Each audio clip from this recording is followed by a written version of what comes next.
Thank you. I want to thank everybody for coming, and I appreciate y'all taking the time to meet with us today. First of all, I think some other people had conflicts with other meetings, and they'll be coming in and out. So this is we're scheduled to hear people from 1 to 4, so y'all will see a lot of coming and going. But thank you for coming. And first of all, we'd like to hear from the Georgia Regional Transit Authority.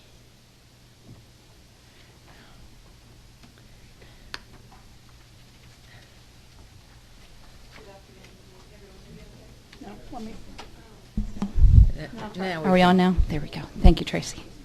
Thank you, Madam Chair and distinguished members of the committee. Appreciate you inviting us to speak today, and also allowing me to go first. I will be very brief in respect to all of the additional work you have to do today.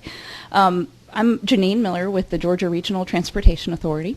I'm simply here today to tell you a little bit about what we do, and there's really no budget highlights for the full big budget for fiscal 13. I do want to thank you for the very special appropriation in the amended budget. That is going to keep Express running as we await the outcome of the regional referendum on transportation in the summer. So before you should have a PowerPoint of 2 slides, and 2 slides only. And also on the tracking document, we are under the Department of Community Affairs in the 16.13 section. And what the appropriation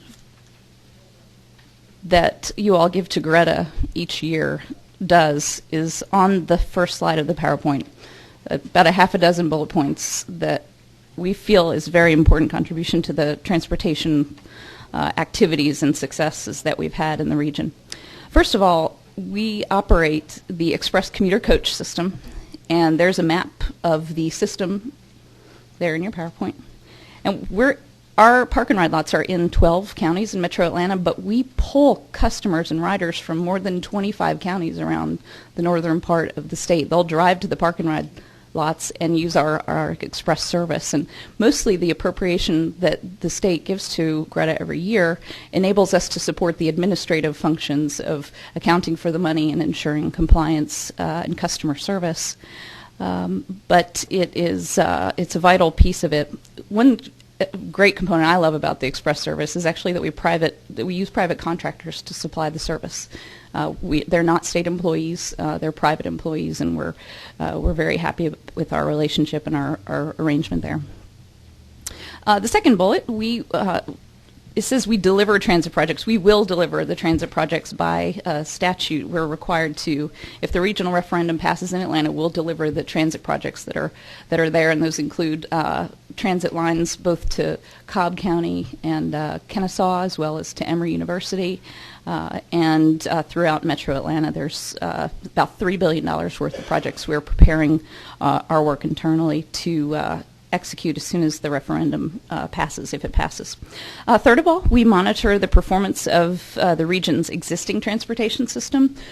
This is born out of Senate Bill 200 in 2009, was a requirement for a state strategic transportation plan, and we work very closely with the GDOT Director of Planning, Todd Long, in analyzing where we are with our system, where we have places that we've got to address congestion, improve freight flows.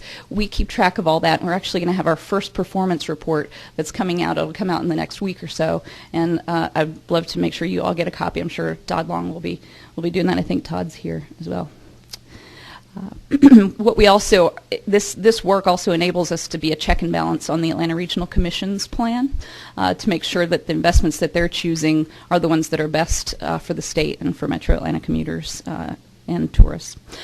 Fourth of all, we are statutorily required to analyze the state's rural and human services transportation system. There are more than 100 transit systems around Georgia. I'm sure there are some in your areas where it's mostly supported by federal and state dollars to get folks around from their homes to community centers, to their medical appointments, to grocery stores, even to job training and their work in some rural areas. What we found, we're working very closely with GDOT, and Carol Comer's here from GDOT, and they've been tremendous partners in this, but we're working also very closely with Department of Community Health, Department of Behavioral Health, Department of Human Services, Department of Labor. Our job by statute is to coordinate all of these $130+ million that are spent every year and figure out a way to streamline those delivery systems. We're looking at ways to use technology better. We're looking at ways so that routes can be streamlined and that you get more people on a bus and reduce your costs. We see a huge tidal wave of demographic shifts in the next 2 decades it's going to nearly double the demand for these services that we may be required to provide by federal law. So we're seeing a very robust need to streamline and get our systems in alignment so that we can serve the demand that we'll have without having additional tax dollars that need to be spent. We're modeling some of our analysis and work off of some of our peer states who are already doing this, like North Carolina and Florida, Iowa. There's some lessons learned out there and a lot that we can do here in Georgia, and I appreciate the support of and the working collaboration with GDOT and our other state partners. Fifth of all, we administer the region's van pool network that carries more than 50 million passenger miles. It's a privatized system, and we administer the state portion of the federal dollars that support that. And then finally, statutorily, we're required to review and approve what are known as developments of regional impact in Metro Atlanta. That is the extent of what we do and what the state appropriation supports at Greta. And unless there are any other questions, I appreciate your time. Are there any questions from the committee? Thank you, and thank you for coming, and thank you very much for the job you do. Appreciate it. Thank you.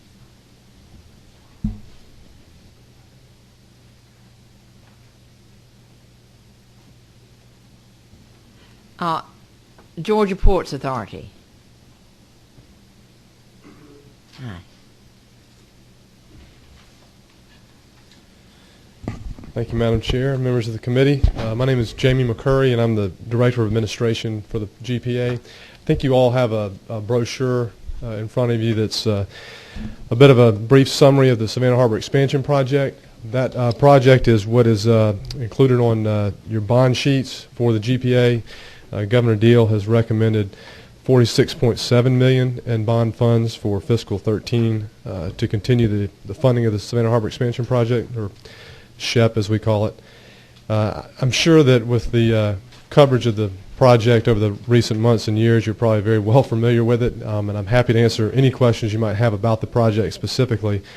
But in the interest of your time, I think I just want to take the opportunity to make sure I say that funding recommended by Governor Deal is a key component. It will actually take us to just over $180 million in state appropriations to date if approved. That's about 75% of the state's obligation for the project. And it is critical to have that money now because it is what will allow us to keep the project on schedule leading up to when much larger federal appropriations come through the pipeline in approximately FY 2014 through 16, and that's the construction period for the anticipated construction period for the SHEP. So with that, if there are any particular questions about the port or about the project, I'm happy to answer them, and I appreciate any support you can give to the funding request. Thank you. Representative Pate.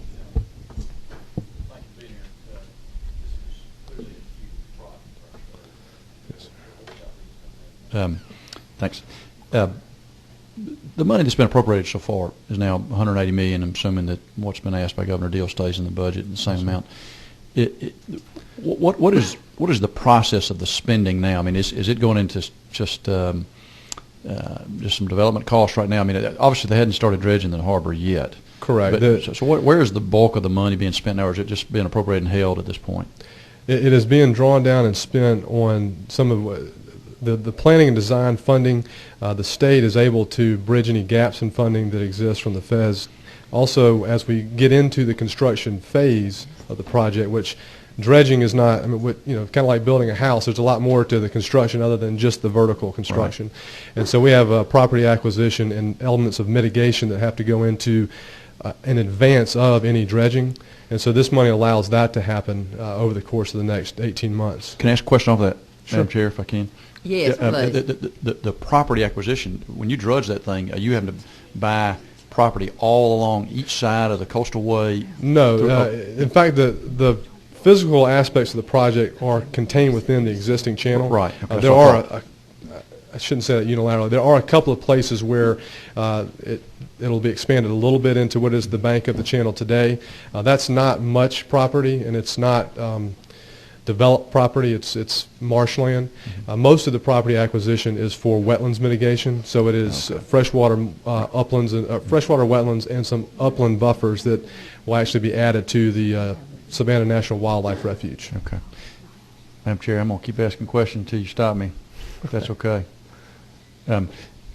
Tell me what the status would be of what we're facing in South Carolina with opposition from the legislature over there. I know Governor Haley has stepped forward out on the limb to make the project work, but I know we're facing some pushback from the legislature over there. I mean, has that got a possibility of hindering this thing from moving forward? Can you speak to that, or?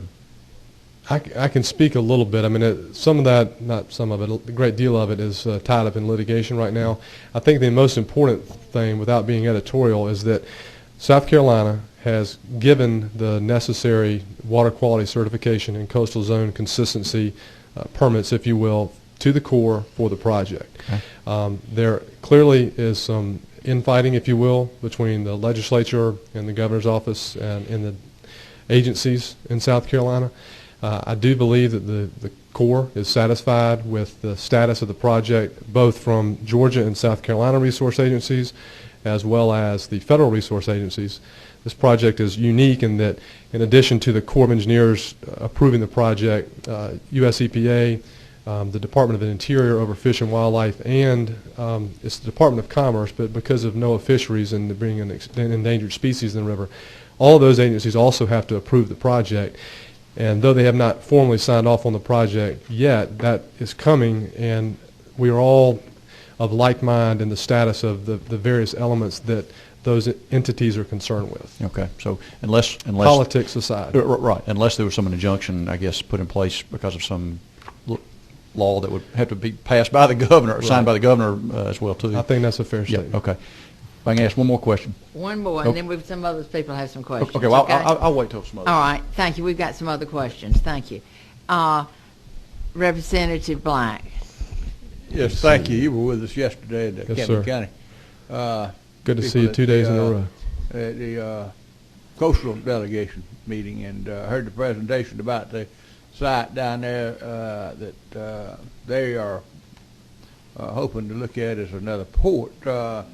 The Georgia Conservancy is served to purchase some land and hold for the state for some environmental, conservation methods. Yes, sir.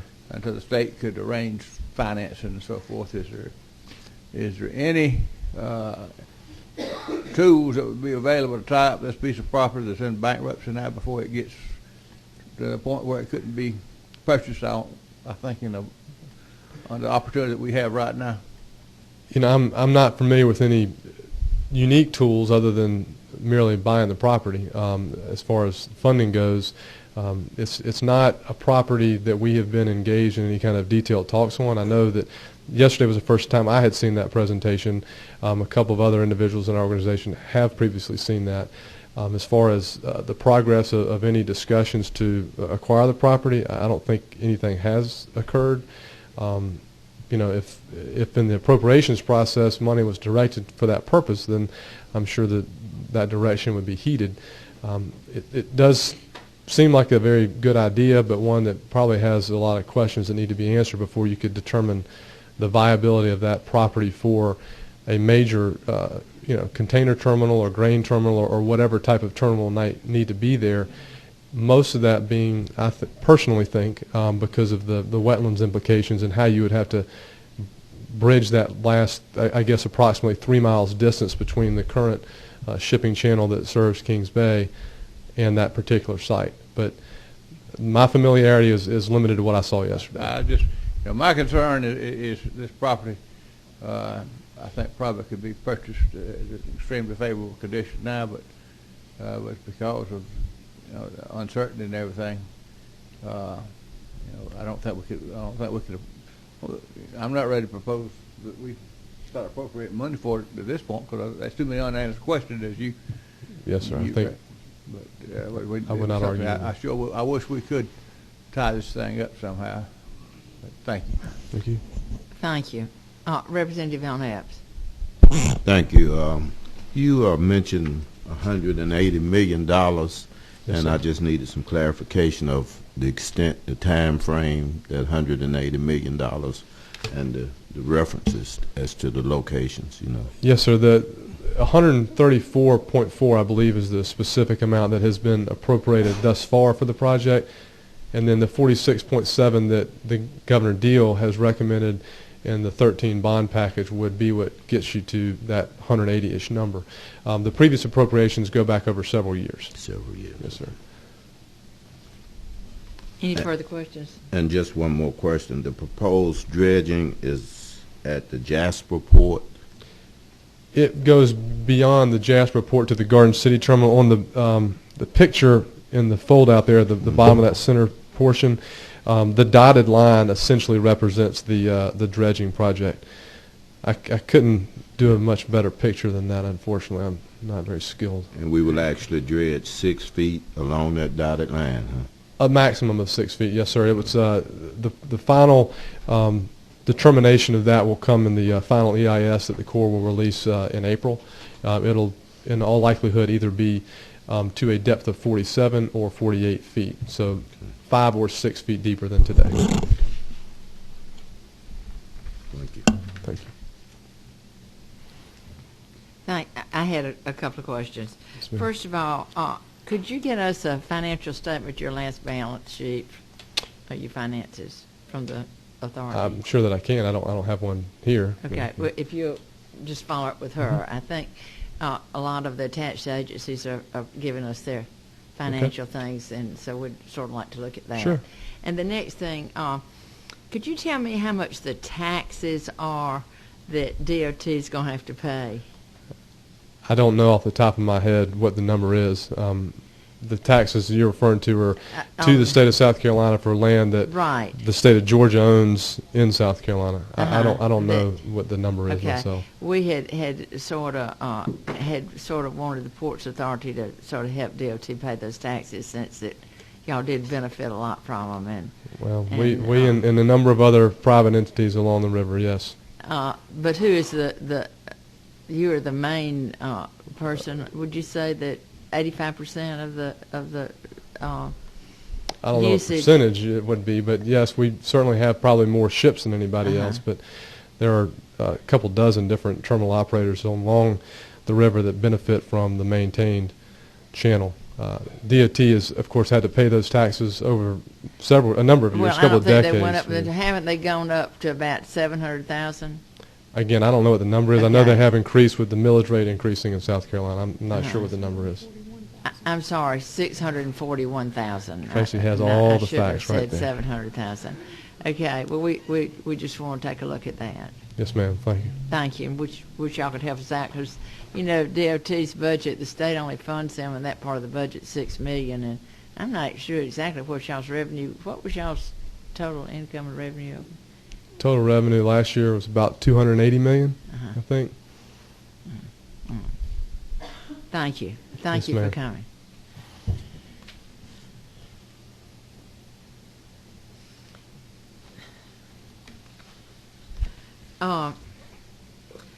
Department of Agriculture. Good afternoon.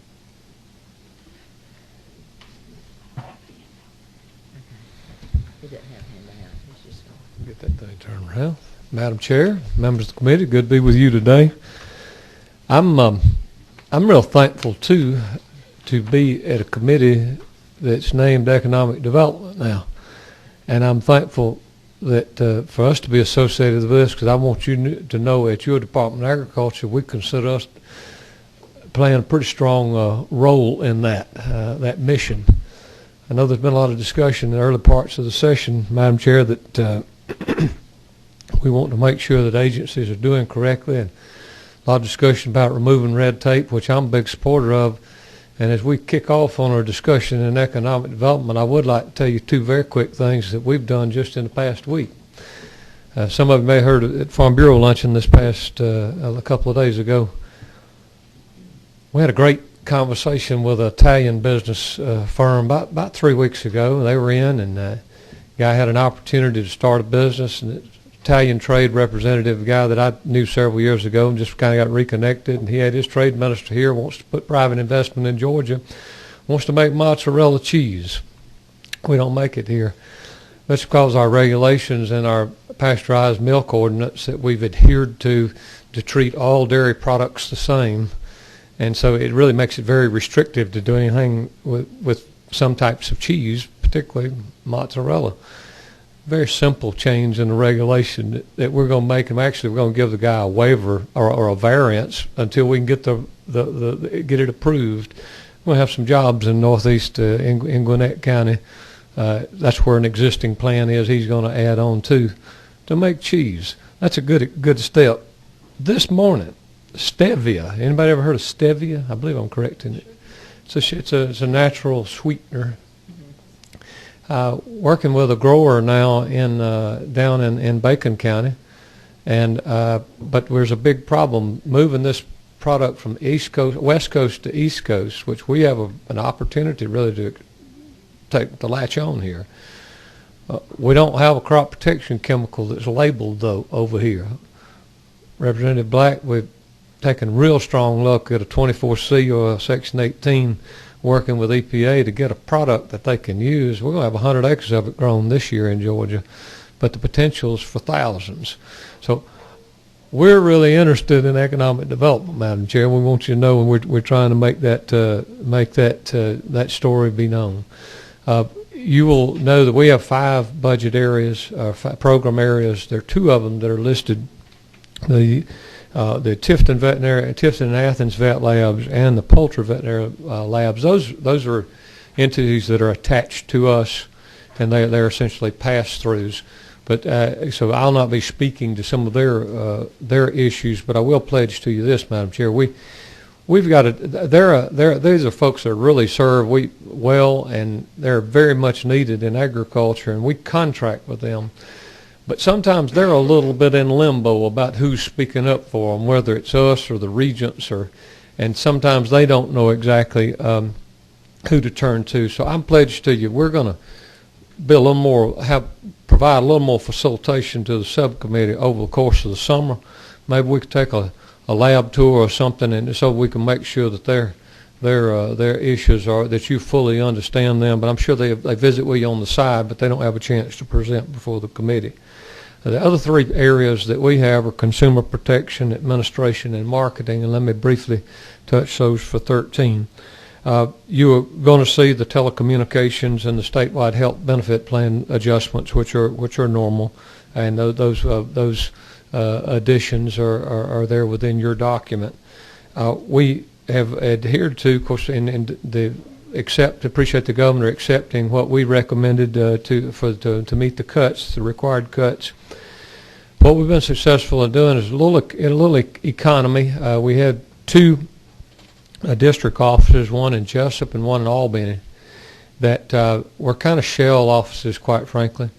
But we have the new Tifton laboratory that you invested quite a bit of money in, and we want to make sure that we're operating it efficiently. So we've closed Jessup and Albany and have moved those operations to Tifton. Gives us better economy in Tifton and gives us the savings that we needed for this part of the budget in consumer protection. I'd like to explain line 380. This is a reduction in federal funds. We have a lot of reimbursement programs with FDA. This one has to do with egg graders, and so that's why that number might stick out to you.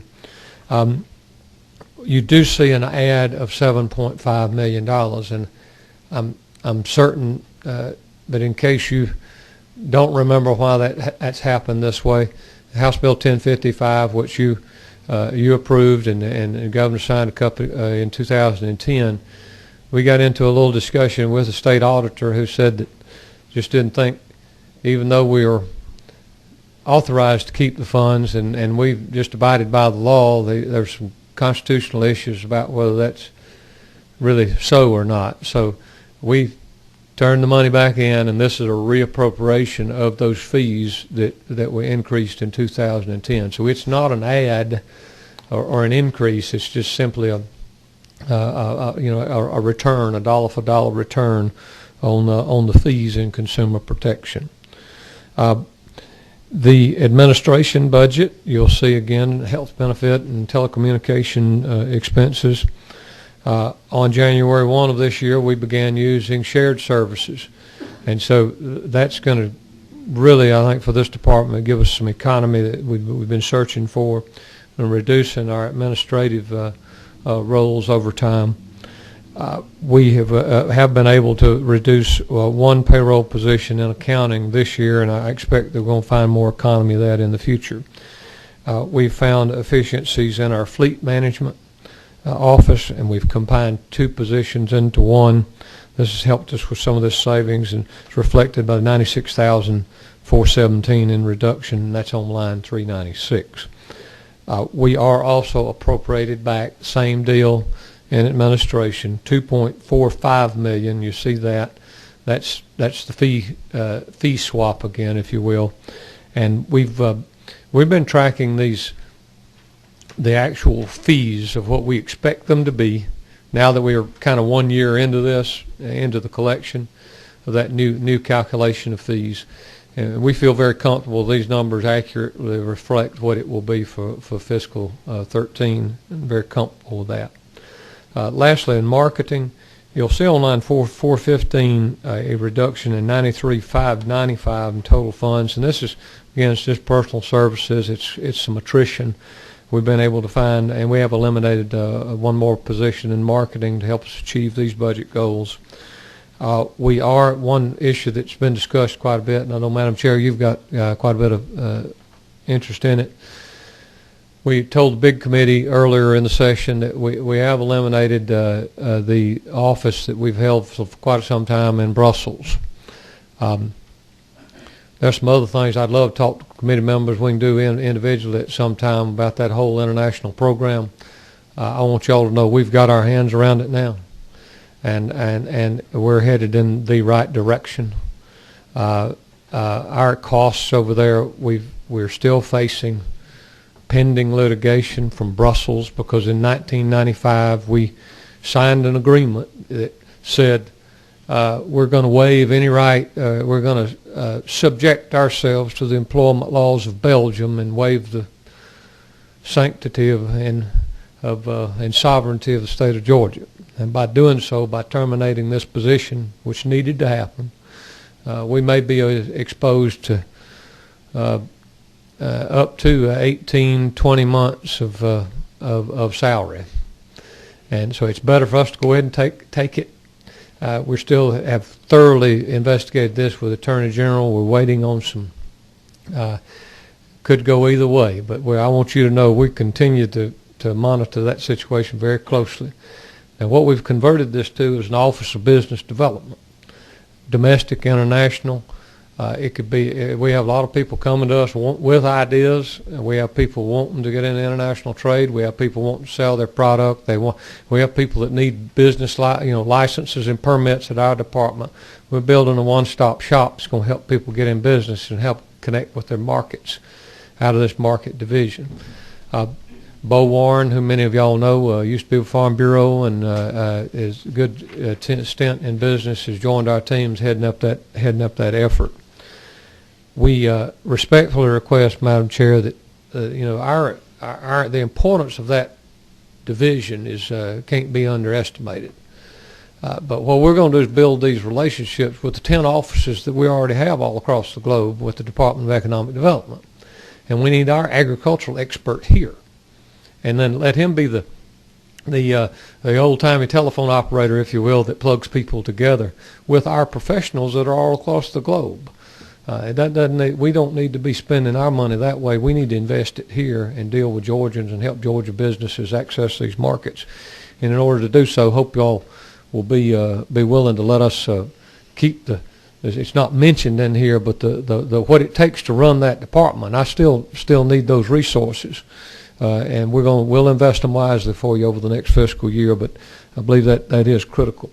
It's important to point out, too, the marketing division is the division in our department that we did thoroughly complete zero-based budgeting without your requirement. We've completed that process this year. What it's allowed us to do is to identify some additional savings. If you'll see on line 416, the livestock market reporting, I think maybe some of y'all have heard a little bit about this. These are the people that go to the sale barns, that go to livestock auctions, are just important in reporting market information to farmers. Now, price discovery is very important in agriculture. That information is very, very important. We partner with USDA on some of those positions, and then we have some as well. But, Madam Chair, we believe that through our zero-based budgeting process, we feel like from a full-time position that those are some positions that we can find some economy, and that's where you see the 229. We believe we're busy cross-training people now to fill some slots, and we believe it can be accomplished with part-time individuals. I think I'm confident there are a lot of part-time farmers or farmers that would like to have maybe a one-day-a-week job at a market, and then we can find some real economy by meeting the needs of the market news report. Can I stop you and ask you Yes, one ma'am. question while you're on marketing? What do you anticipate the cost to be to resolve the Brussels contract? Probably it's going to be somewhere just a little north or south of $100,000 For 18 months, and what was her salary? That her salary was about 80, but I'm saying could be as much as 18 months. And so if it goes, it would be more than 100 naturally if it's that. We think there's a year.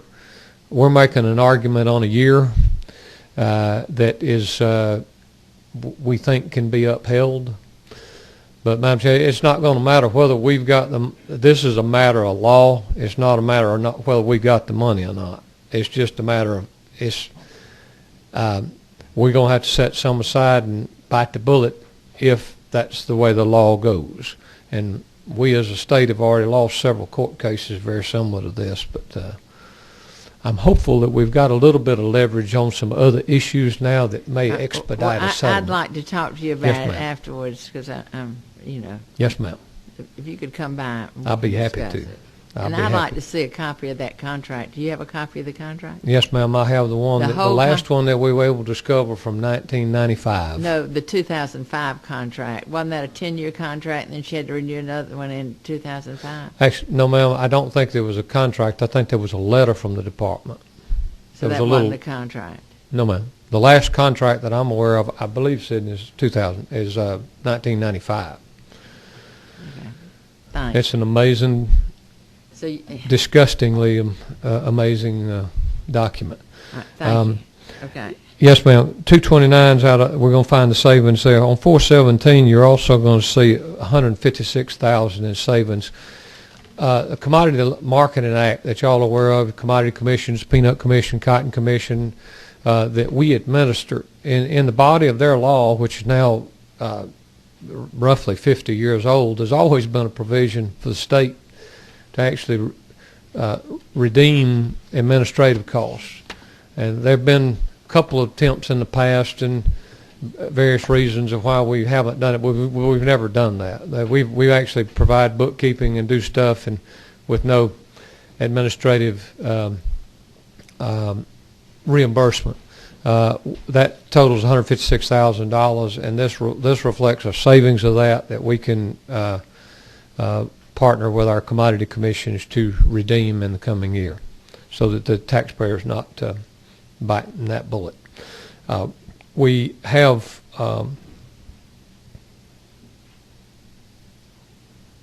two more quick things, Madam Chair, and I appreciate your patience. the one issue that I would, with regards to 13, that I don't have a formal request. We all know we talked about it in big budget, but it's just to keep it out there, and Representative Black's very aware of this. Market fees for the farmers markets in total, they were not contemplated, I don't guess considered anywhere. They were not in the formula under House Bill 1055 2 years ago. So here's where we are with our markets in general. Our markets in general, we make the state of Georgia about $3.4 million last year. And so I would like to report to you that with the exception of Atlanta, if you took all the other markets and put them together, this time last year the red number was 300,000. Through our management, through running a business and going asking people for their business and getting more tenants and really being aggressive, we've cut that number. It's only 60,000 in the red today. If y'all, I'm firmly, my biggest goal right now is to come to y'all, Neville, with another red number in total. Now, we do have some tough markets. Representative Von Epps knows we got a tough deal down y'all's way, and I'd love us to have another Columbus market somewhere, but the one we got, we about just swapping money is all we're doing, and getting an anchor tenant in the produce business is going to be pretty tough there. Same thing, Cordell. Cordell's a good market. It's a great market 10 weeks out of the year. It's the watermelon capital of the world, but the rest of the time, it's tough. But you put all those together with our other rural markets like Valdosta, which is making money. We're about to reopen Pelham. We gave it away. We invested hundreds of thousands of dollars in coolers, and then 2 years later, this has been about 6-7 years ago, we gave it away to the city of Pelham for $10. We've got 2 anchor tenants. We believe we can be back in there, and I'm going to meet with the city of Pelham next week. We think we can get that market back and actually have it make money the first year. So we can make this business run. But Madam Chair, you know the situation we're in on here, and I really appreciate the discussion we've had with the governor, with OPB, all throughout this process. And we don't have really a conclusion or solution to it. But I can tell you this. We've funded markets, and y'all know, with bonds. Right now, we're about to pave first of all, a market parking lot that should have been paved 10 years ago, but nobody would ever pay attention to it from Atlanta because it's in Valdosta. But we're going to do that. It's going to be about $60,000, $65,000. Brooks County is going to send. Lowndes County is going to put in 10. But, ladies and gentlemen, we're going to pave a parking lot with a 7 or 8 year life expectancy with 20-year money. And I don't know. That doesn't work in my business. And I don't think it ought to work in the states. And if we could get to some type of a formula and let me run this business, and I know we can't do it all at one time because that'd be probably too hard of a pill to swallow. But I can run this business. And if we could keep our fees and run the business and repair roofs with retained earnings, and we won't have to borrow money. We should borrow money if we have a building to build, but we shouldn't borrow it. And y'all heard me say this in big committee. One of the first things we caught early on last year is we was using 20-year money to buy light bulbs. Now I ain't found one that's going to last 20 years, but we don't do that anymore. But I hope that at some time that we'll have a chance to make a case to let us have a way to appropriate some of those market fees back to us too in the form of cash rather than the bonds. Because I think we can run this business and make the state some money. Madam Chair, yes, ma'am. One question. I looked at the bond package and I don't remember seeing agriculture. Is this a quiz? Oh, not this year, no, ma'am. We don't have a bond this year, but y'all routinely have been $1 million, $2 million in bonds for the market systems every year. So this is an old bond that's just you haven't sold yet, that you're going to use it to? For the parking lot, it's last year's. It takes a long time for them to sell and actually get put into his paving. His paving is a last year's bond, or a 12 bond. Okay, and so are you working with OPB about getting this straightened out, or who are you? Yes, ma'am. We've continued. We've had very good discussions, but the budget document doesn't reflect any of this right now. And And we want to be patient, but we want you to know if we could see a way to do that through some type of a formula and ease up to where we could keep those fees, we can run this business and make the state some more money and save the state some more money. I'll wrap up with one last thing, Madam Chair. I know this is 13, but so I don't want y'all to be surprised. When 12 is settled, when amended is settled, over on the Senate side, I've sent something to Senator Hill simply because I didn't know it when it was over here. And this relates back to economic development. There's a big concern here in Atlanta that has a significant food safety problem in the last number of weeks. Food and Drug Administration of the United States was in on the deal. We were too. Had it gone totally to the federal government, it could have been a significant economic development issue because it might have been shut down. We were able to step in with our food safety team and say, here's the deal. How about we get in and do the remediation, help with the inspection and the cleanup and getting the people back in business step by step if the federal government will pay us. And so what we've put some of our inspectors on a little bit at a time is helping this company stay in business under agreement with FDA. And that's the way this thing should work. But I've already got the $88,000, and we've already put it in the bank. And I've given Senator Hill a copy of the check. And if there's a way we could have that come back to us to help us, maybe buy a vehicle, because we've got a bunch that are 200,000 miles and over. If we could do that and use that FDA money, could direct it back to us in amended, we sure would appreciate it. And I'd be delighted to answer any question. One other question. You talked about, and you've got lots of. You mentioned about giving up a building. Are y'all going to be able to have any savings in your building? I think y'all going to give up one of your buildings to the Georgia Building Authority space. Did y'all get that worked out? Yes, ma'am. Well, actually, that's here. What we're doing is, y'all know, you look at our building, and there's the center newer building that connects the building authority and our building. Our goal is this year we're going to be completely out of there. We've been scattered all over that place, and so it's a matter of pulling our people back in our building and being able to save some rent in that next contract period. Yes, ma'am. Okay, so in the 2013 budget, you should be able to save some rent. Yes, ma'am.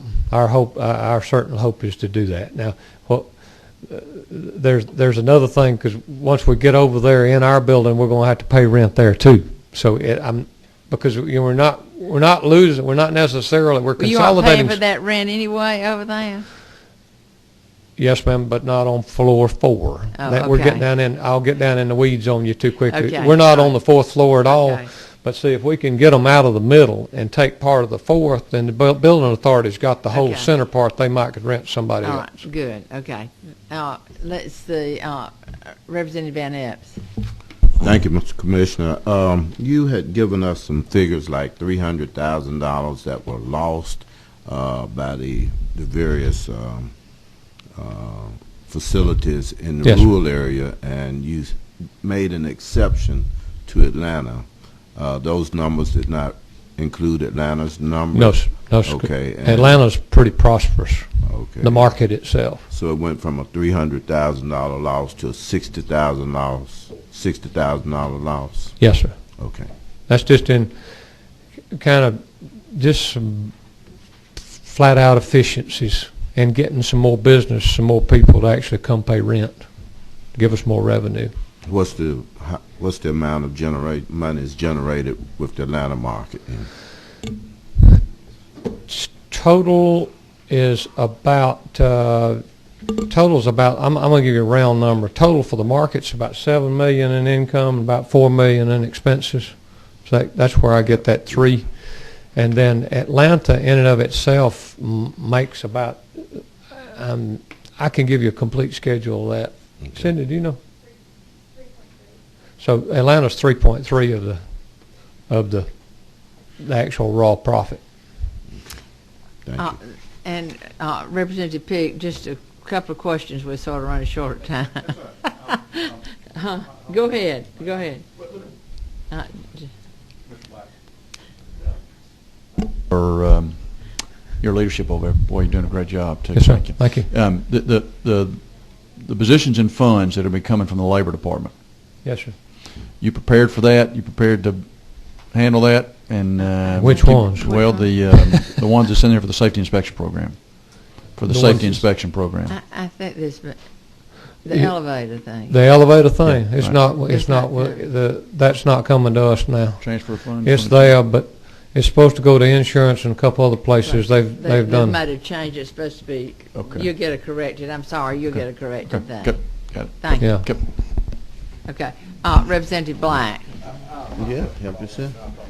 Okay, thank you. Thank you so Thank much you, for Madam coming. Chair. And one other thing, too, I think that the Georgia Agricultural Expedition Authority, could you get us their financial statements?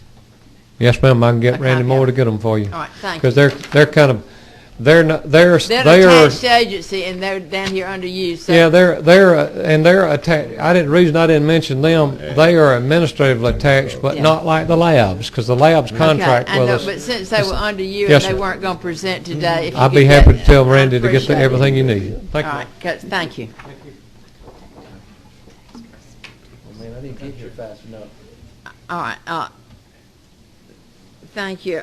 Next, we'd like to hear from the Georgia Soil and Water Conservation Commission.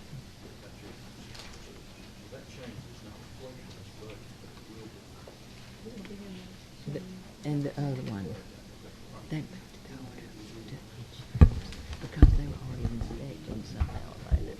We're trying to put all the elevators together. Good afternoon, Madam Chair and members of the committee. We're on the tracking sheet, section 43. I'm not sure what your page number is. Mine is page 104 of 122. I want to thank the subcommittee for your assistance in the amended budget and the add back of the 2% cut that was recommended in the governor's budget. That $51,000, a little over $51,000, will allow us to keep 2 existing staff on state funds instead of soft funds, and I appreciate that, and certainly very proud of that. Thank you for your work in the House on that. The cuts that you have before you for fiscal year 13 are the same as what the governor's recommendation was for the amended budget, amended fiscal year 12. As was mentioned earlier, of course, the health benefits and things of that nature in each of the programs. I won't go through that, but the predominant cuts are listed in 2 of our programs: conservation of agricultural water supplies. The last 2 items mentioned there are reduction of funds for operating expenses and reduction of funds for personal services due to reflected projected expenditures. We've lost federal funds when it comes to our pond program. Y'all know that we have built over 300 ponds in South Georgia, Southeast and Southwest Georgia, and have tested over 500 to 600 irrigation systems. That funding, federal funds, has dried up in the last couple of federal budgets. And we've allocated all of our cost share funds. So this reduction, if you add the 2 together, it's right at $26,000. Is a reduction in those salaries there for a staff member. We're working now under a reimbursable agreement with the federal government. For each test that we do, we get reimbursed.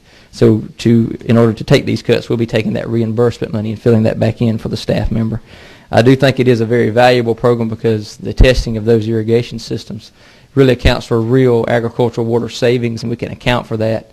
And it is something that is very good, and we're the only major statewide group doing that type of testing. But we'll be able to do that through a reimbursable type agreement with these changes. The other reductions are in our conservation of soil and water resources program.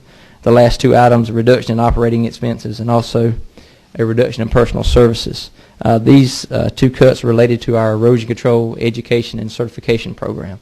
Due to the downturn in the economy and the housing market and the construction market, the number of folks that need to be recertified or initially certified in erosion control is drastically down. That means less staff time that's having to be spent on that. We're actually in the process of updating our curriculum when it comes to the training, so we'll reallocate these staff members to other duties to make this $25,000 reduction. And we're also shifting our staff time to working with local governments and how to handle abandoned construction sites and things of that nature, so we won't need the staff time when it comes to the certification program. Hopefully soon when the economy does improve, we'll be back before you asking for these funds back, because as the economy improves, folks will need to be certified or recertified, and we'll need the funds back. But certainly in the times we're in, we can do without those. So those are the 2% reductions, a total of a little over $51,000 in the FY13 budget. And if you have any questions, I'll be glad to answer those. We do have one bond that I will mention. It's bond number 64 related to the rehabilitation of flood control structures for $1.8 million. That's to work on one dam in Habersham County to do major upgrades to meet the safe dam standards. We've just completed construction on 4 dams. We're starting construction on 2 more, and this will give us 1 more. So to do that in the, if it was funded in fiscal year 13 bond. So, Thank you. Madam Chair. We have a question, Representative Hannah. Let me ask you something. I'm not trying to put you on the spot here, but Yes, sir. how are you coming with the metering of irrigation systems? We're doing a good job, I think, Representative. We have over 10,000 meters that have been placed. Over 9,500 were placed by the state. The other 1,000 or so have been placed by individual farmers based on the new permitting requirements to get a meter placed on by the landowner before the permit's issued. We just finished reading of meters as of the first part of January, and I want to thank Director Robert Ferris at the Georgia Forestry Commission. Their staff assist us in reading those meters. They read 3/4 of the meters every year. We read and maintain the other 1/4 of the meters, and we've been doing that for 3 or 4 fiscal years. It's been an excellent partnership, and we certainly could not do it with just the 4 staff members we had for this program. And Robert and his staff have really stepped up and done an excellent job. And from a customer service standpoint, I think they greet the farmers well. They're foresters. They understand land management.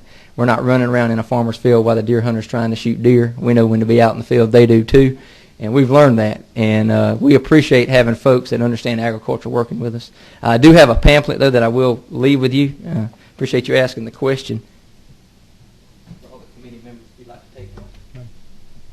But may I follow up? Yes. Sir?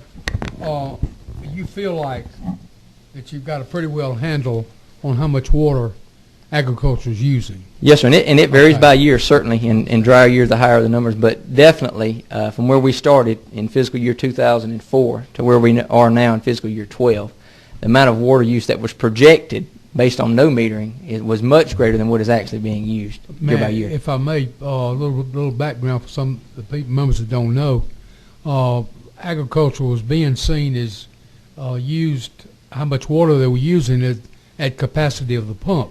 Yes, sir. Not what's actually originally just actually being pumped. So that's why this program was so important to us. Yes, sir, and we're very appreciative, too. I don't want to miss an opportunity to thank the One Georgia Authority, who's invested in this program ever since inception. And this was a huge investment, over $17 million. And we would not have had that investment had it not been for the One Georgia Authority and the foresight of certainly your leadership and those in the Governor's office and the Senate and One Georgia Authority also. But the pamphlet you have is a detailed analysis of the water metering data since 2007 through 2010 in the Flint Basin, which was the predominant basin we started metering in. Of course, is also related to the water issues we have with our surrounding states. So if you have any questions about that, I'll be glad to meet with you individually or take some now too. But that's the end of my presentation, Madam Chair. Representative Black. I talk about Yes, sir. these metering. What percentage of the permits have you got covered? There are, in round figures, 21,000 permits, and we've metered about 10,000 of those. What we're finding is somewhere around 50 to 55% of the actual sites that were originally permitted, this goes back to the 80s through today, have actually been either a well placed or a surface water pump put in. So we think predominantly we've got the majority of them south of the fault line. Now, we have not metered anything north of Macon yet. Well, you just asked me the next question. 55% of the permits were actually being put in use. Yes, so that's the best estimate. We estimate now, because we haven't placed any meters, major amount of meters in the last 2 to 3 fiscal years due to budget, that there's about 1,300 to 1,500 meters that need to be placed because of sites that have been found, that have been developed, or that are north of the fault line. Any other questions? Thank you, and thank you for coming. Thank you, ma'am.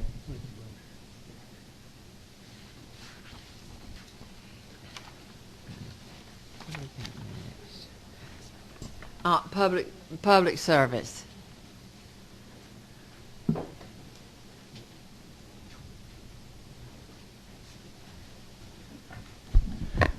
I brought some help this time, Madam Chairman. Good, thank you.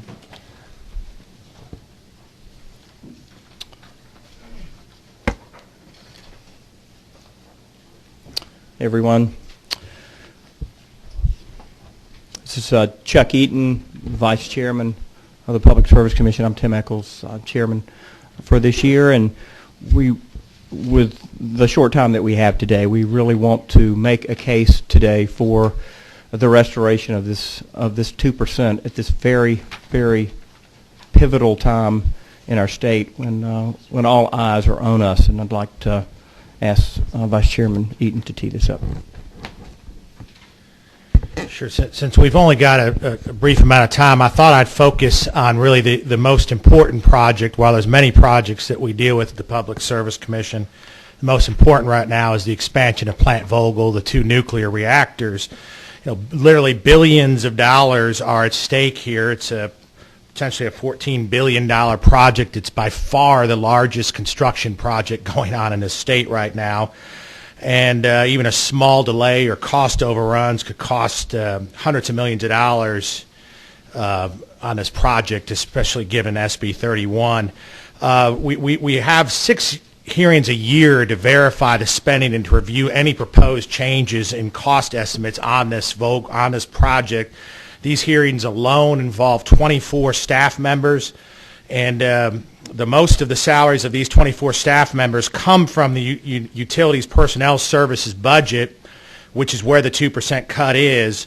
None of these salaries are paid for by Georgia Power. So it's obviously an extremely important project. The last time we built at Plant Vogtle 30 years ago, it went 10 times over budget, and was the result. It's the whole reason behind the IRP statute, and the reason that we review things so closely now is to try to avoid that. I can tell you that the project is on time and on budget, and things we're about a third of the way through, so it's going well. But it does concern me at this period right now in the Public Service Commission to be operating with minimal resources. We want to make sure that we can still perform that very important duty there with Plant Vogtle. One of the items that we've brought to your attention is about a double counting error regarding the transfer of the transportation items over to the Department of Public Safety. We brought that to your analyst's attention. We've given that to you. It's about a $70,000 number, and we're asking you to make that correction for us. And just to make sure we were square with the Department of Public Safety, I went over and met with Commissioner McDonough yesterday, 2 of his attorneys, his financial officer, and we're good on this. They understand exactly what the error was, and so we're asking if you can make that correction for us so that we can minimize this loss. We certainly are happy to transfer this part of the commission over. We just don't want to take a $70,000 financial hit in order to do it. And I think our explanation has made it clear. I want to make sure that you understand that, so I certainly want to be open to any questions about that if you do have a question or concern about that.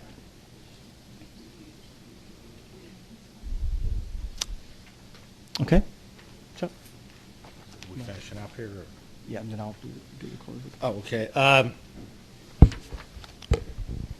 In short, we as I mentioned before, there's a lot of projects that we work on. Obviously, we work with telecom, we work with natural gas. We have this huge project going on with Plant Vogtle, and just in general, the Public Service Commission, when we're having a rate case or we're reviewing these capital expenditures, we operate very much like a courtroom.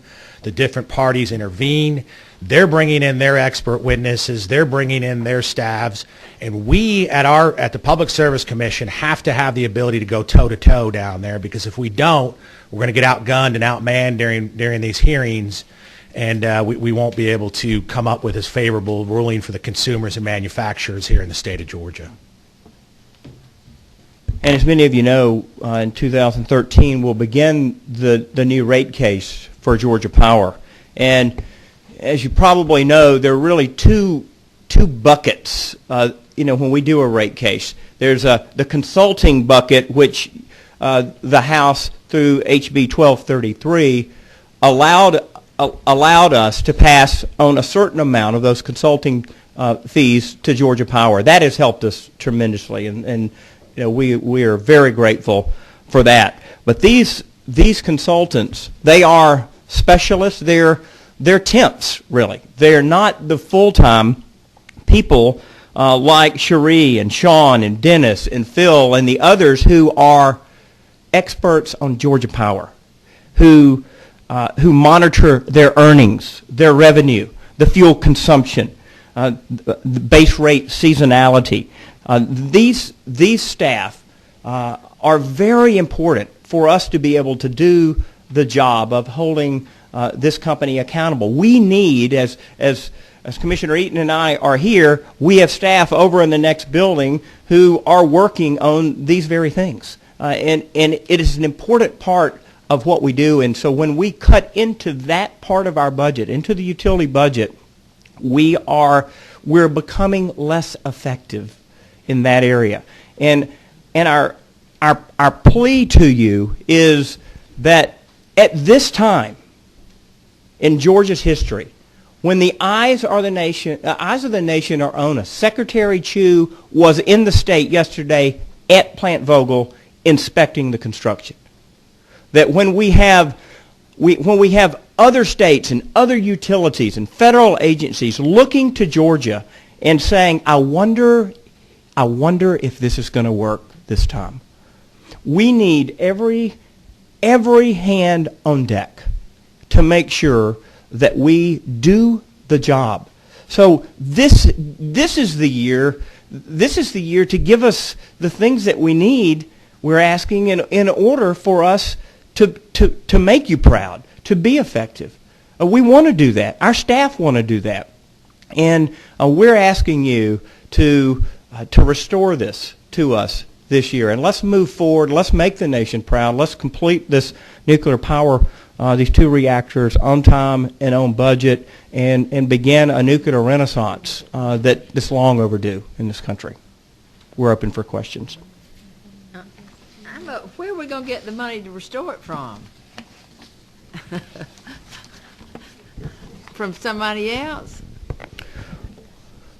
Madam Chairman, that's your decision. I just wondered where we were going to get the money. I don't know exactly where you're going to get the money, but we certainly are. Let me tell you some of the things that that we're doing after our last meeting. Our last meeting, you told me that you were going to be on budget. You sat in my and you were going to give us some plans on how you were going to be on budget. And we've instituted a spending moratorium on travel. We've moved some employees. We will, and we were talking about 2012, Madam Chairman. We are going to. We're going to hit that number if we have to hit that number if it's not restored. We're obviously. Well, the Senate. I don't know if you talked to the Senate about restoring, but the 2012 has already passed out of the House. Yes, ma'am. We did mention that to the Senate. So it would have to be them if you got anybody to restore the 12, because we talked about the travel. It was just way out of line. I think we've got a question, Representative Smith. Thank you, Madam Chairman. Representing Appleton County, I represent that county which has a nuclear plant located in it. One of the concerns that the people I represent have, and I share that concern because I'm only about 25 miles from there myself, is safety in the nuclear plants. And of course we're adding this one at Vogel, which I support. I think it's great that we're doing that.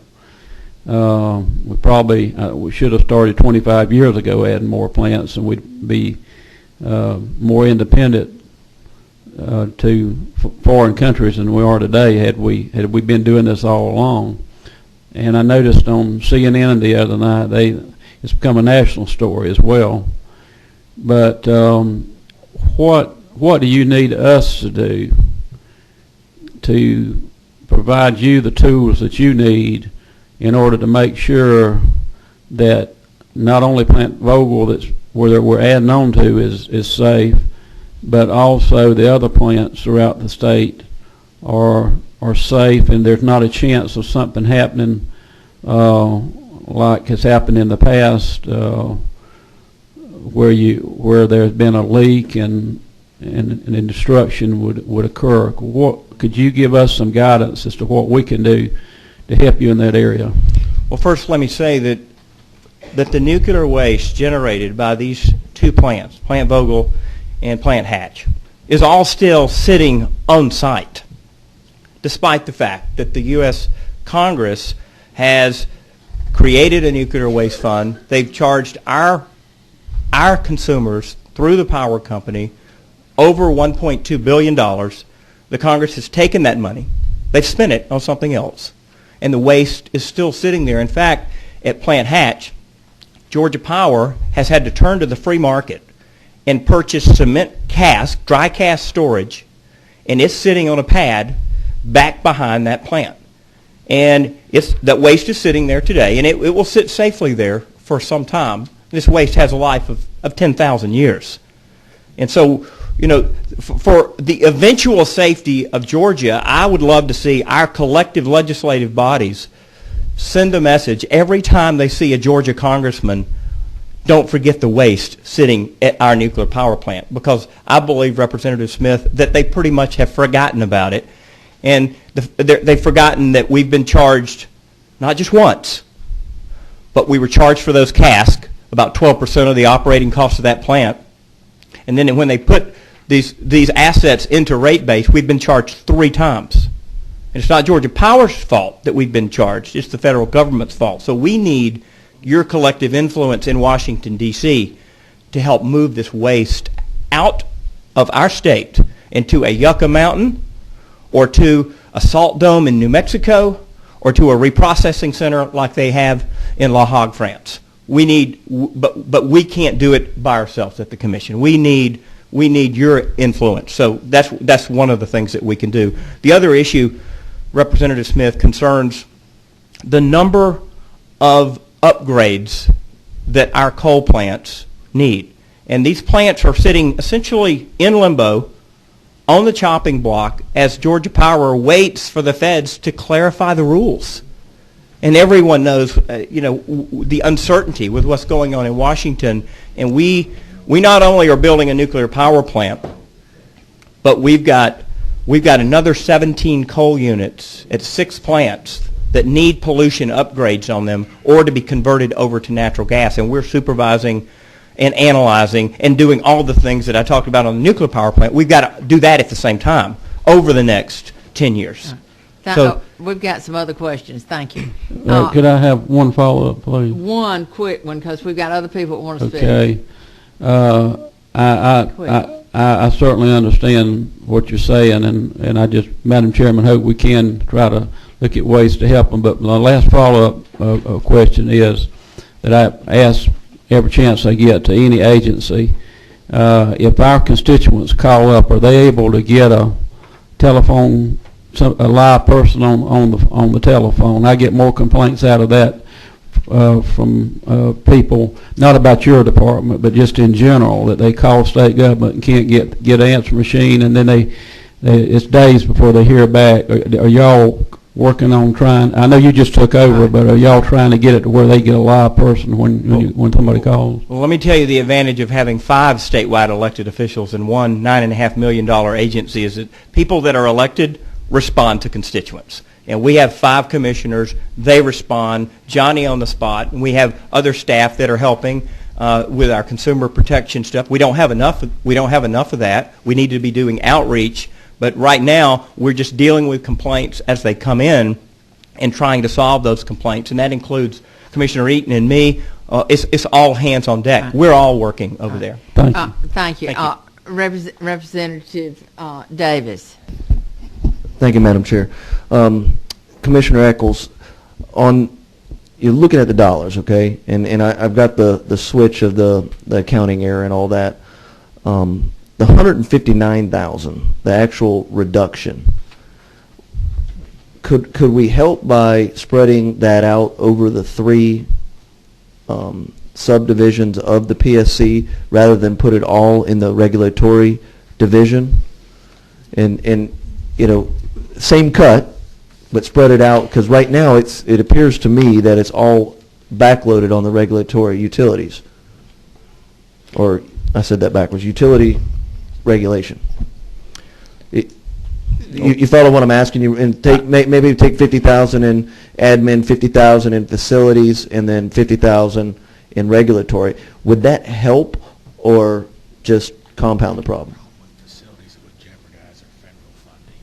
Yeah, with the facilities, since it's 80% federally funded, we fear monkeying with that budget because of just how much money we get from the feds on our responsibility over pipeline safety. But I certainly, Representative Davis can look at that and can get back with you on that. I know, you know, right now we're sitting here with about out of the utility division, we owe in just software license fees about $35,954.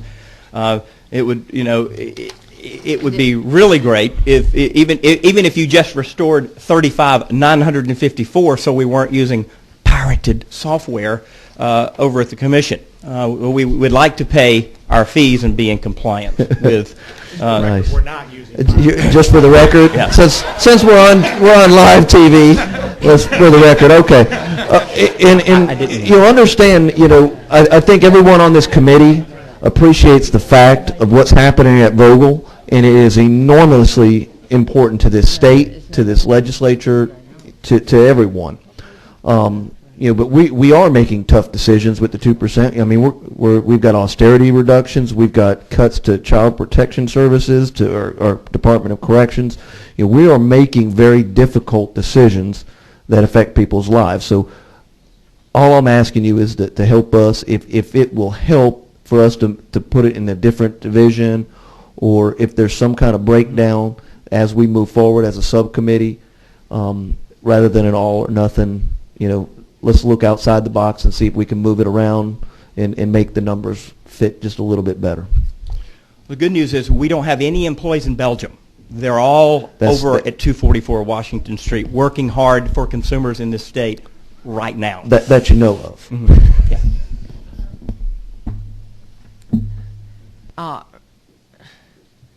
Representative Roberts. Thank you, Madam Chairwoman. I want to talk a little bit, go back to, we talked a little bit about this in subcommittee about travel. I know, like Commissioner Eaton, he didn't take any. And when we figured all the rest of it, you were still over by $50-something thousand when we were dealing with the supplemental. And so while he didn't take any, y'all still were over, and you have one commissioner not taking any. I mean, what are you planning on doing as we move forward in this budget cycle to make sure that you're not going over on your travel expense? Well, certainly in this budget cycle, we instituted today a spending moratorium for the remainder of of fiscal year 2012. And that's been implemented at the commission. After I finished my last meeting with you, I went back, canceled my trip to NARUC, as did Bill Edge, who's here, so we have taken immediate action. And let me tell you what that looks like. Yesterday, when Secretary Chu came into this state, only one commissioner went to greet him. Y'all couldn't ride in the same car.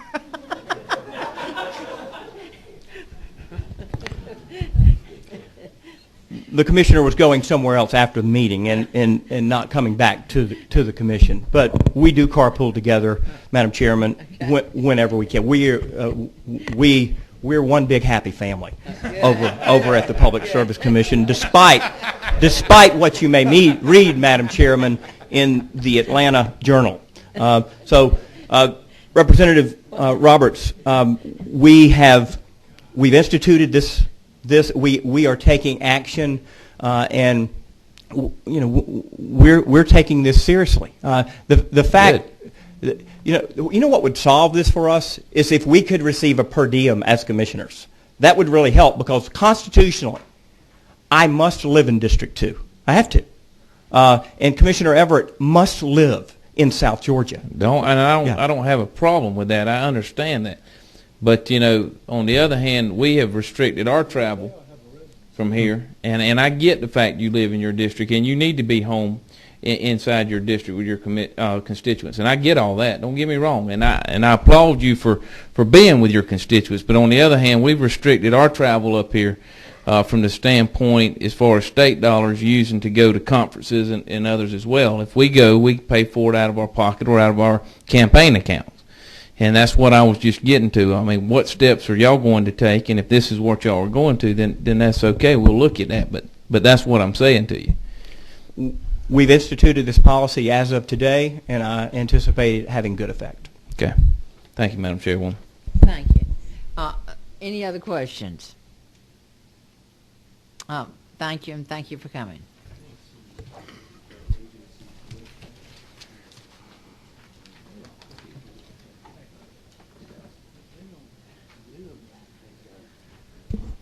Thank you.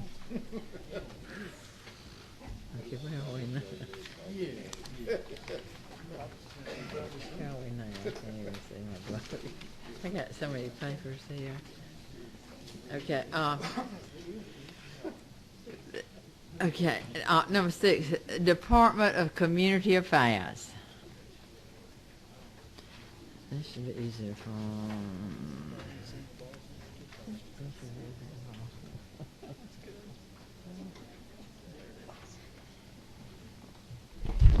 Thank you, Madam Chair, members of the committee. I appreciate the opportunity to be here and present our budget. We're on page, I think it's 26, and I'd be remiss if I didn't say this. I see 3 folks here that I served in the House with back in the day, and I appreciate that opportunity to serve with you. And that was before, Madam Chair, I got demoted to the Senate. And we work with every city and county in the state in a lot of different ways. And one way that, from economic development, I like to talk about it this way, is that we're kind of the fullback of economic development. We do a lot of different things working with communities. I guess, Chris, that makes you the quarterback. And we want our sister agency and Chris to throw a lot of touchdown passes, let me tell you. And we don't want to miss our block, Chris. You would tell me if we did, right? We don't want to miss it. And I appreciate working with the governor and OPB on this. And I'm not going to go into every area unless you have a question, but we basically, over the last several years, we've streamlined our operations. I think it's somewhere around a 40% reduction in staff, and been able to really focus on the things, Madam Chair, that we need to do sometimes versus things maybe that we'd like to do. And so this will reflect, Madam Chair, the 2% cuts through there, some administrative differences. And I think on the last page of our page 29, you'll see a $10 million add to the One Georgia Authority, which we're excited about. I know this past year we've been able to do some really good things with some great companies coming to Georgia. So, but I appreciate your time. I appreciate the challenges that we have. These have been some tough years for all of us in the Department of Community Affairs. We've really worked diligently to focus on these things that we need to do and do them well. So if there's any questions, I'll be glad to entertain those. Representative Davis. Yes, sir. Thank you, Madam Chair. Commissioner Beatty, I believe last year, not during this year's budget hearings, but last year we had a discussion about local reporting to you on the coordinated planning section, where they were doing their financial reports both to the Department of Audits, Department of Revenue, and to the Department of Community Affairs. Right. And you were going to look into those procedures and whether it was a reg or if it was actually codified, and I don't think we ever followed up on that. And just while I have you here, I'm kind of curious, right, because both, I think, on a compliance side for us, right, I mean, we have to have someone there collecting this data, right, and obviously the locals have to have someone there sending, right, the data. Have we looked at that and trying to eliminate the duplication of the services? Maybe we could save some funds in that area as well? Absolutely. Our number one strategic plan, representatives, is to look at everything that we ask local governments to do and make sure we don't have duplication wherever the law does not directly call for us to do those things. We need to. We probably could change some legislation too. And so we have a planning task force that's looking at, we've deferred for, it's a comprehensive plan, and we've deferred those updates for, I think, the next couple of years, but we're looking at all aspects of what we do in that area. And so your local government, so if you want to. Do you mind if I just answer? That'd be fine. Yeah. Thank you. Representative Davis, we actually are in conversation right now with the Department of Audits and Accounts to figure out what one form everybody could fill out for everyone, so that we're eliminating that duplication. So we're trying to coordinate that with the Department of Audits and Accounts, and it's basically in how the form is uploaded, whether it's a spreadsheet or a PDF. We're down to that level of detail, so we're going to get that done to our local governments. And we have eliminated the hard copy reporting, though. Correct. That was, I think, was a big part of it, and then the second part of it was the fact that they were actually reporting to multiple agencies. Right. We're working on it. All right. Thank you. Thank you. Any other questions, Representative Davis? Representative Smith. Commissioner, having worked closely with you through the State Planning Community Affairs Committee over the years, I found out personally how y'all bend over backwards to have somebody there to answer the telephone, and when constituents call in, they always get a live person. Yes, sir. And you've also been very responsive to our legislative requests as well. Yes, and you set a good example for other departments, and I just wanted to commend you for that. Thank you, sir. Thank you.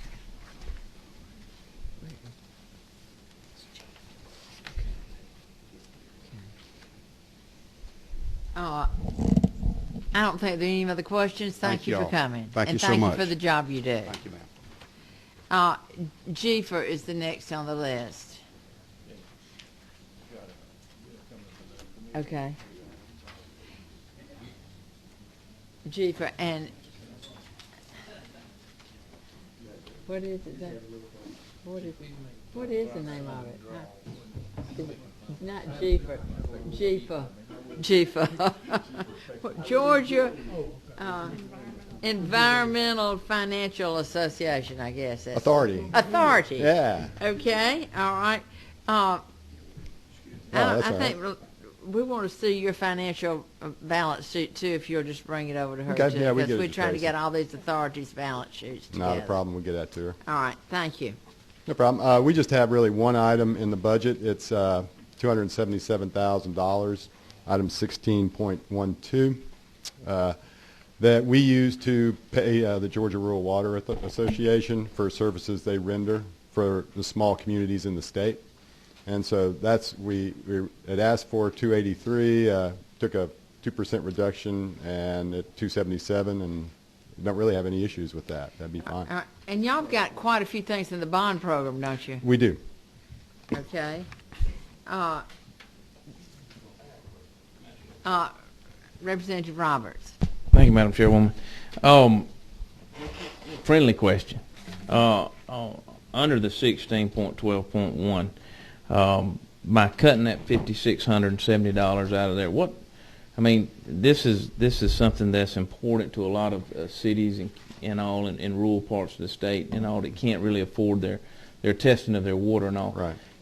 When y'all are taking those kind of cuts, how much is it affecting y'all's ability to go in and do that job and provide that service? Well, we've, over the years, we've ranged from supporting the Rural Water Association from a small amount, it may be as low over the years as $13,000 to as high as $350. So it ranges all the time.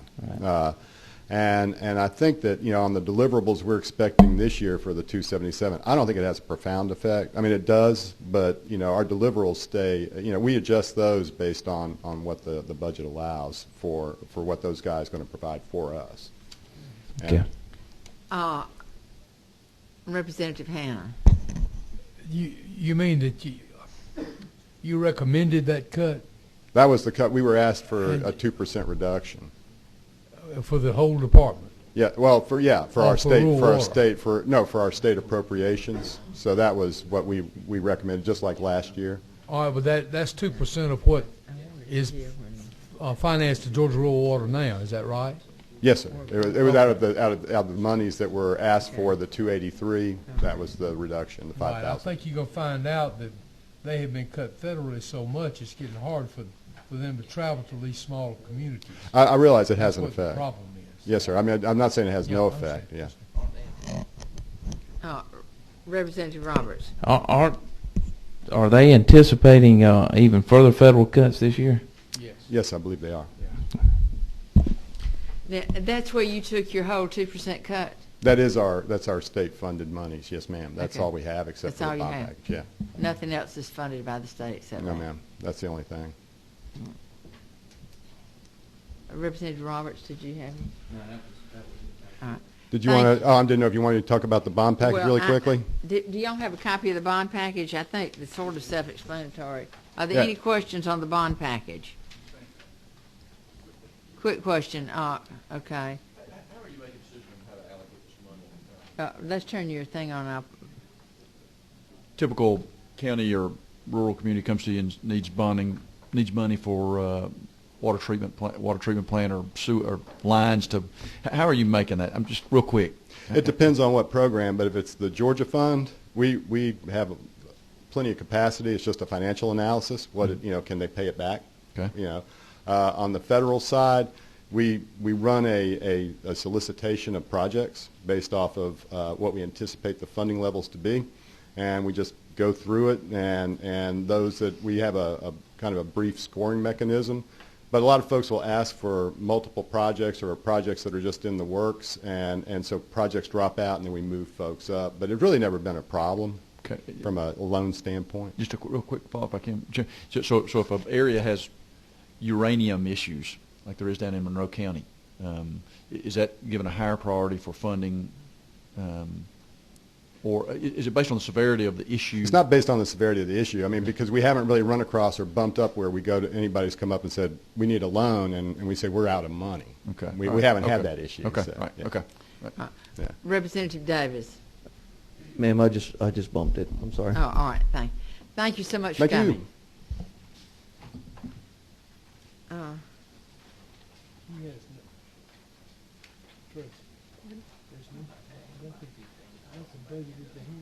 Okay. Okay. All right. Department of Economic Development, Council of the Arts. Fine, how are you?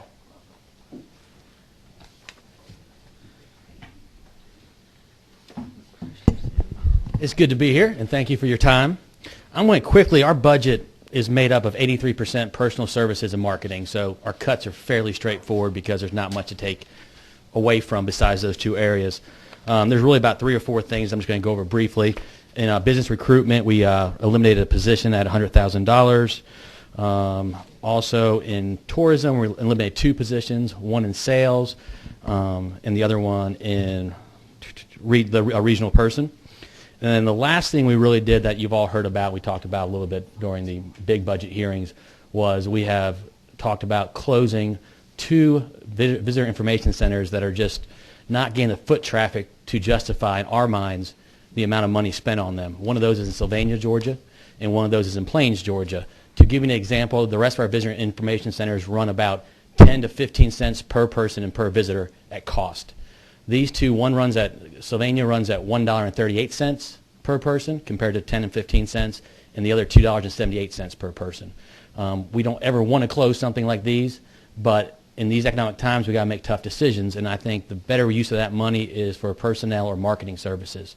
It's a couple $100,000 that can be put more feet on the ground, or to put more marketing on the air to bring more people to Georgia, and it's just a better economic benefit and better leveraging for the state, in our opinion. And the last thing this budget does that you all might have questions about is we combined our business recruitment and trade under global commerce. You see 2 major numbers that are being transferred around.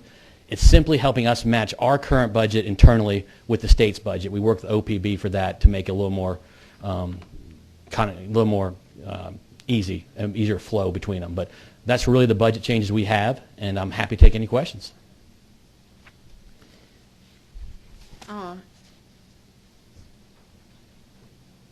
Representative Alps. Thank you, Madam Chairman. You did a good job in explaining the nomination of the visitor centers, but can you also articulate about the Historical Chattahoochee Commission and the Georgia Humanity Council as to the benefits of closing or eliminating funding for those? They are both pass-throughs that we don't actually control. Did you take any of your 2% cuts in the pass-throughs that you don't control? We did not. We only controlled our budget. So y'all didn't take any We don't cuts? control those pass-throughs. That's done at the governor's level and with people like Mike Cassidy and others. We simply do the cuts on our budget at the economic development that we control. Is that correct? Yes. So that does not reflect your budget cuts? No, Your separate. 2%? No, ma'am. If we cut from Georgia Research Alliance, that doesn't count for our 2%. We have to do our own 2%, and they do their 2%, if that's what they're asked of. So the visitor centers does not reflect? That's us. We do That's control you. those, yes, sir.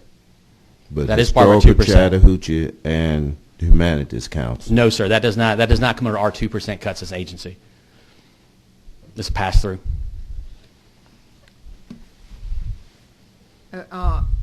Another thing. Okay, let's get these questions first. Representative Roberts. Chris, just want to make sure. So, in other words, all the 2% cuts y'all took were in the welcoming centers, the three, the Bainbridge, Sylvania, and Plains. It's just Sylvania and Plains, and then the 3 positions that we eliminated, and the marketing money that we reduced. That's where all our cuts came from. 2%. What about the Bainbridge Welcome Center? That's a pass-through. That's I'm pass-through? sorry. Yes, Okay. sir. Okay. Sorry, All right. Jay. That's okay. Thank you. Representative Hannah. Chris, in other words, you're talking about closing the Plains Vista Center. Yes, sir. Okay, by law, can you do that? We believe we can. There's a disagreement right now. But here's what we want to talk about, though, too. We've talked to others, and we're going to try to get down to the community, too, in the governor's office. They're the only 2 visitor centers we actually control in terms of land and property. We're not looking to sell them. We'd be happy. In Plains, Georgia, they're very proud of their president, as we all are in Georgia.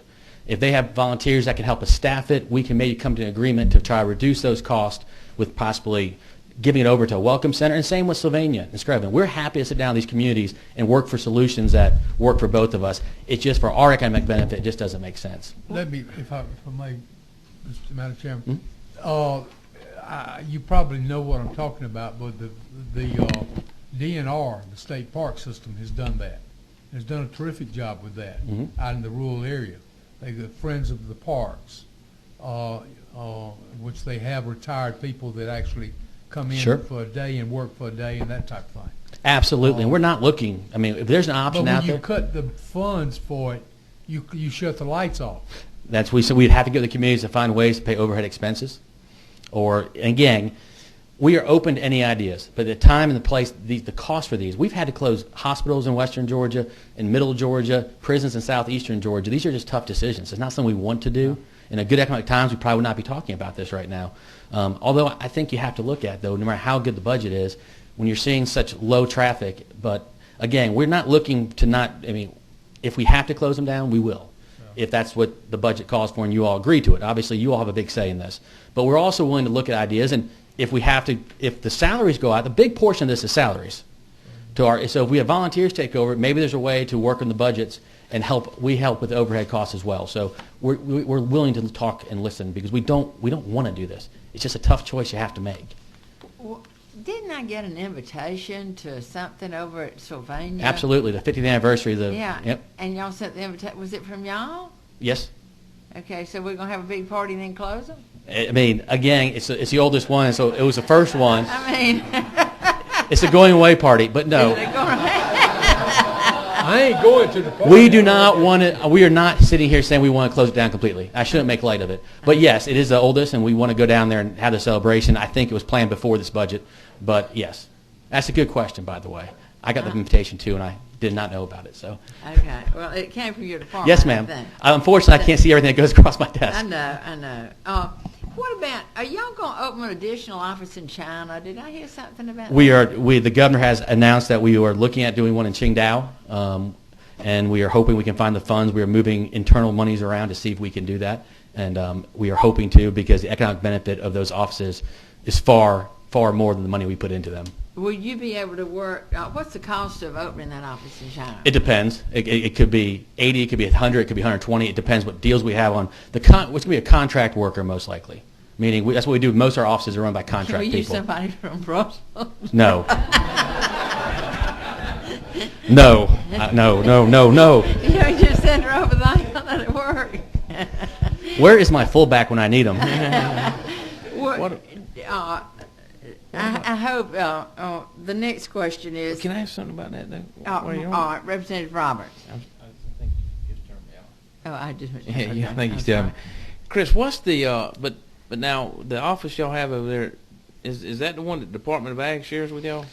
No, It's not? no. Okay. Department of Ag doesn't have an intertwine with. They are now working with us since Commissioner Black's got in there and myself. There's been a great working relationship with Kathy Falls, who runs our trade department, who is, I would put up against anyone in this country in terms of running a trade department. So we're working together. I think there was overlap there. I think we get so much agricultural stuff in our offices around the world.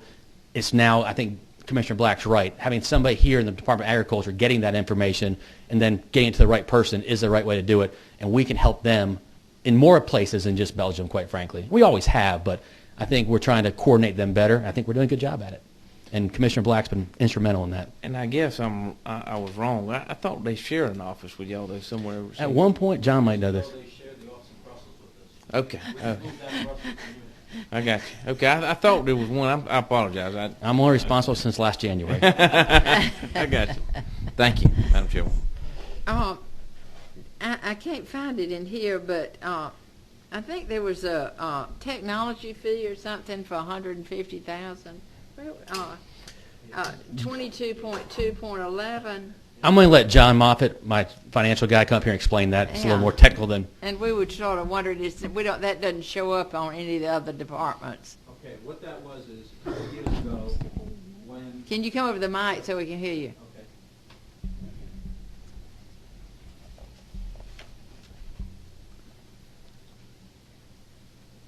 Okay, back in 2009, when the Georgia Technology Authority did their GATE initiative, they did an analysis of every agency's payments to that organization, and then they looked at what the GATE initiative would save going forward.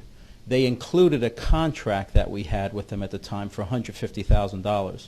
So they had our technology payments to them overstated by $150,000.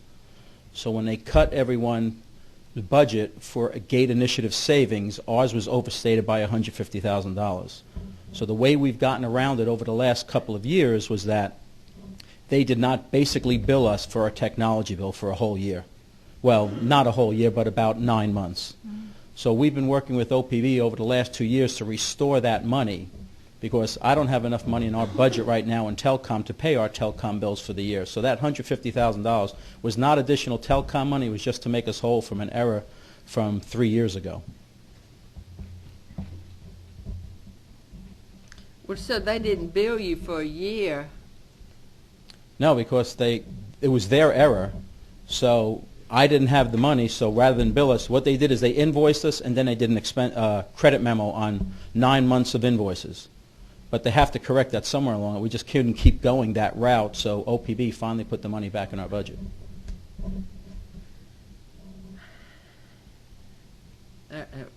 We'll talk a little bit more about that. Sure. Okay. Sure. All right. Thank you. Okay. Any other questions?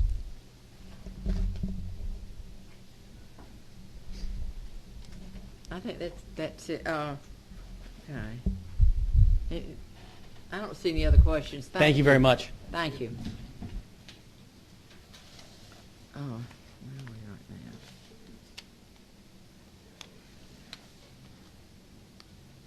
now? Georgia Research Alliance.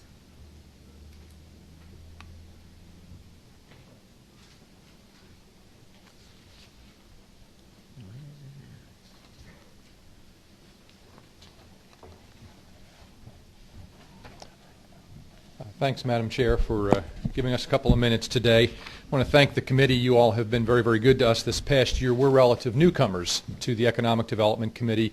Our programs have been around about 20 years now. Previously, were always administered down through the higher education area. This last year, the governor recommended a little bit of a realignment with economic development. So our programs are now attached to Department of Economic Development. We work very, very closely with the commissioner and his team. And I think what that's allowed us to do is have a much more seamless approach in thinking about economic development, whereas Chris's department traditionally and historically deals with recruiting industry to the state, retaining industry in the state, helping expand industry in the state. Our organization for years has been more focused on creating the conditions that help to build new companies. And one of the principal drivers of building new companies, particularly in an innovative economy, is harnessing all of the horsepower of our research universities. And so that, in a nutshell, is what the Georgia Research Alliance does. We've got two core programs, two core missions to what we do. One is to build capacity within our research universities to help them lead new cutting-edge research programs. And the second piece of what we do is to provide the tools and the structure and the strategy to convert discoveries, new ideas in those universities into sustainable new businesses and new jobs in Georgia. There's really three pieces to those two missions. It all starts with what we call our eminent scholars. And Madam Chair, we met with you a week ago and talked with you about our eminent scholar program. And there are 62 of these rock star scientists and engineers across our research universities today that we have been involved in helping to recruit and funding with the proceeds that you all provide. We bring in this talent. We provide the tools and the infrastructure that they need in their laboratories. So we invest very heavily in very, very sophisticated equipment that's required in their laboratories. And then thirdly, we have a suite of programs that help to commercialize the results of their research and move those ideas into the marketplace. So if you think about an analogy in any of your own businesses, it would be that you're always out trying to find the smartest people that you can bring into your business. You want to make sure that you give them the assets that they need to work with. Then you want to turn them loose to develop the products and the services that can be delivered into the market to generate revenues. Susan provided a handout for you, and I just want to direct you to the second page of that handout. Looks like a piece of letterhead with some names down to one side, but just in terms of highlighting some successes of the organization, as I mentioned, we've helped our universities to recruit a total to date of 62 of these eminent scholars. They are the best and the brightest from all around the world, and they've chosen to come and build their programs here in Georgia. Now, when they come, they bring people with them, and they attract more of the brightest people. So the 62 scholars that are in place across our campuses today represent a total enterprise of about 1,600 scientists and engineers. And the state does not fund those scientists and engineers. They are funded through federal grants.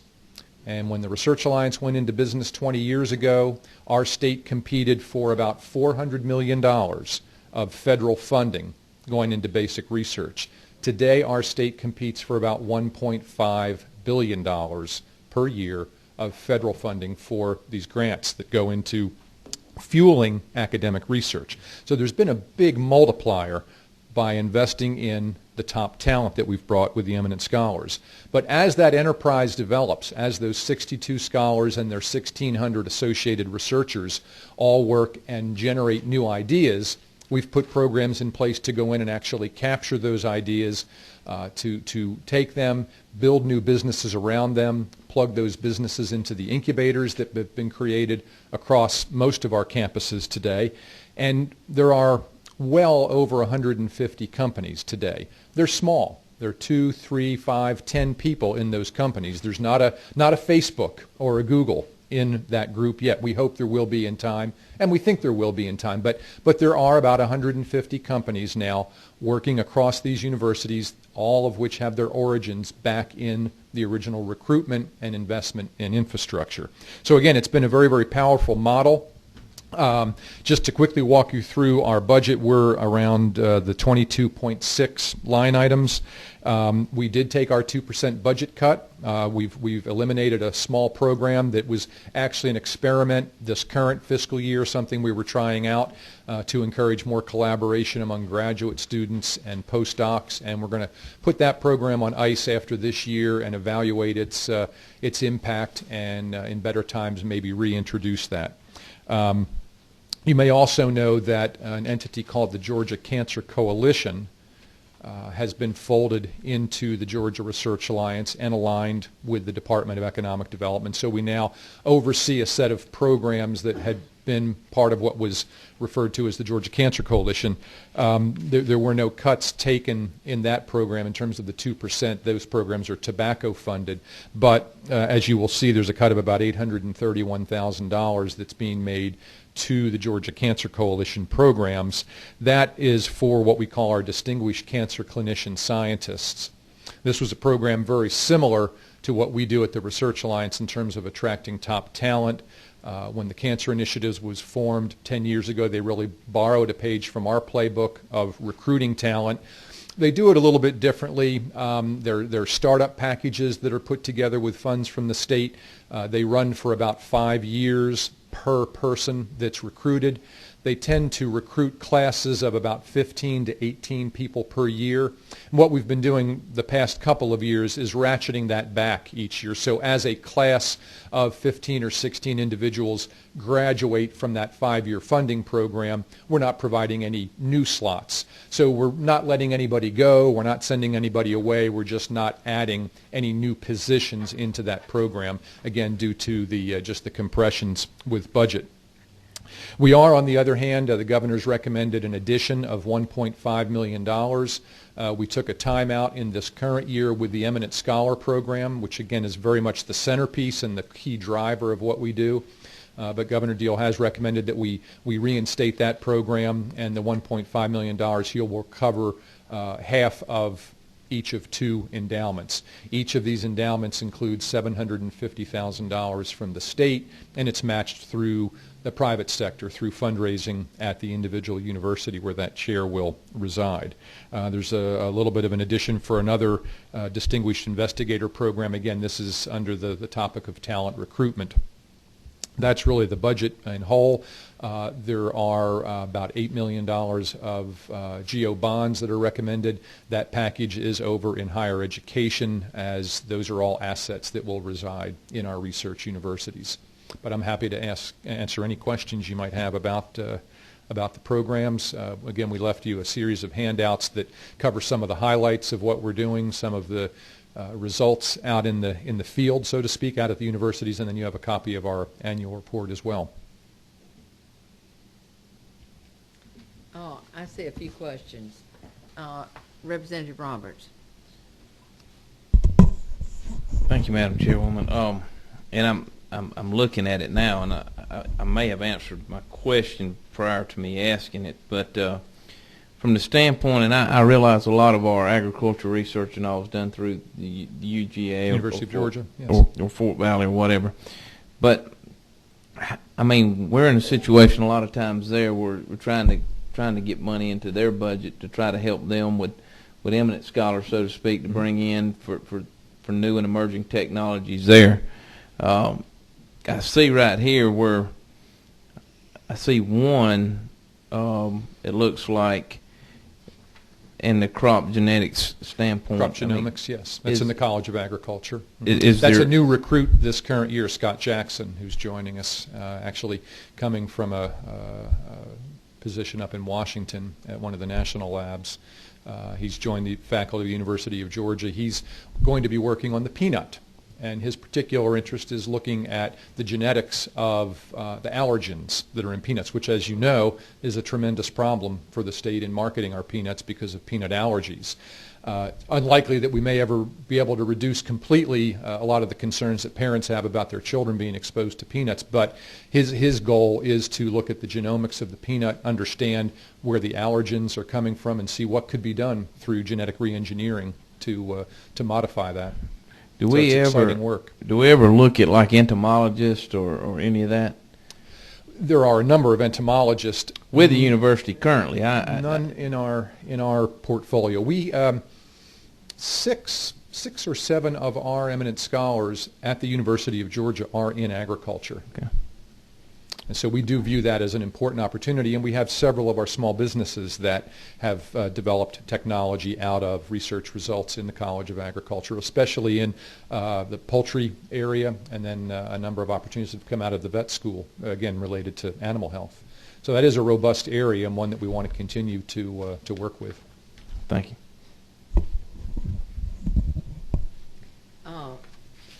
Representative Pegg. Thank you, Madam Chair. Mr. Guest, just a couple quick questions, and just educate me real quick. The scholars, the Eminent Scholars Program, $1.5 million for 2 of them. Yes. So it's roughly costing $750,000 to set up a lab, pay for that individual to come to the state, operate that lab. Is that correct? For each chair, the state puts up $750,000. That goes into a permanent endowment. Okay. And the good news here is that this now is a permanent investment that you all are making. It's there forever. It's matched by $750,000 that would come from a donor or a foundation. So it's a $1.5 million permanent endowment. It's managed by the foundation at the respective institution. It throws off a little bit of cash in today's market, and that becomes a component of that scholar's overall package. Now, again, these folks are funded principally by grants from the federal government. Their salary is on the university system's payroll, but it's being paid for through the funding they bring in. Additionally, as I mentioned, there are GO bonds that are in the governor's recommendation. Those go to fund the equipment needs that scholar would have.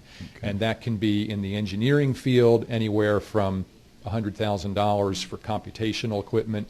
More often than not, we're recruiting people in the agricultural sciences, in the biological sciences, in the life sciences.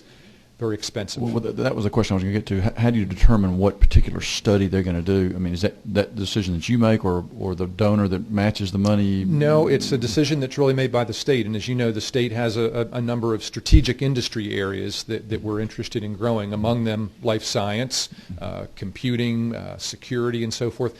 And so particularly now with our alignment with Chris's organization, we've got a little bit better insight into the industry areas that our state is trying to be strategic about, and now we're building capacity in our universities right underneath that to make sure that we've got the right kind of talent in our universities. Okay. I will tell you that about 2/3 of our investments have gone into building a climate for a life sciences industry. Okay. It's a crucial thing. I'm not questioning the value of it, because I know it is good. Just curious where the money's going to. Madam Chair, one more quick question. Yes, go ahead. The Commercialization and Venture Lab, I've got an interest in this because we had some legislation promoting a venture capital fund that yes. would hit a lot of the industries that you may. Is there money actually allocated? You say you're selecting awards, and you have over 100 active companies with over 600 employees. Are you actually giving grants or awards to these specific companies that are doing biotech now? We may want to visit and really walk you through the entire process. Okay. But in a nutshell, yes, there are grants that are made to the universities to scale up discoveries that are made in the laboratory. And they're made over 3 phases with a little bit of money parsed out in each phase. But it's really to reduce the risk, the technological risk. Once a neat discovery is made in a lab, you want to understand, is there a freedom to operate from an intellectual property, a patent standpoint? Yeah. Research has to be done on that. We provide the funding to the university for them to do that. At the next phase, if we determine that we think a business could be built around that set of technology, there's a grant that's made to allow the university to bring in individuals that can do market research, business development strategies, market research. But the intellectual property that you develop from these remains with the universities. And, in most cases, and it the does. Potential profit that you could have from a business or a research discovery remains with the universities. Is that correct? That's right. Okay. Yeah. That company will license the right to use that technology from the university. Right. Okay. Now, I will just add, on the topic of venture capital, the Georgia Research Alliance is a 501c3. We have an independent board of trustees that's made up of a number of corporate CEOs. And 2 years ago, they really had the question that you had about venture capital, is do we have sufficient venture capital in the community to take advantage of all of this investment that state's making in research? And the answer is clearly no. Well, the answer is clearly no, and what they did was they all wrote checks and created a $20 million venture capital fund that is separate from our organization, but we now have a mechanism of taking these discoveries from the laboratory, moving them through Venture Lab a step at a time to take risk out, and then present them to this venture fund. Well, more has to be done. Yeah, we're working to... And you're working on that. To expand that venture capital fund. And we appreciate it. Yeah, thanks.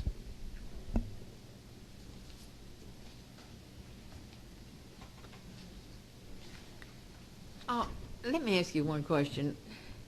what happens to the revenue that we get, like when we invent something, like Jay's father-in-law used to be work with soybeans, and anything he invented with soybeans, what happens? Do we still keep that revenue when we?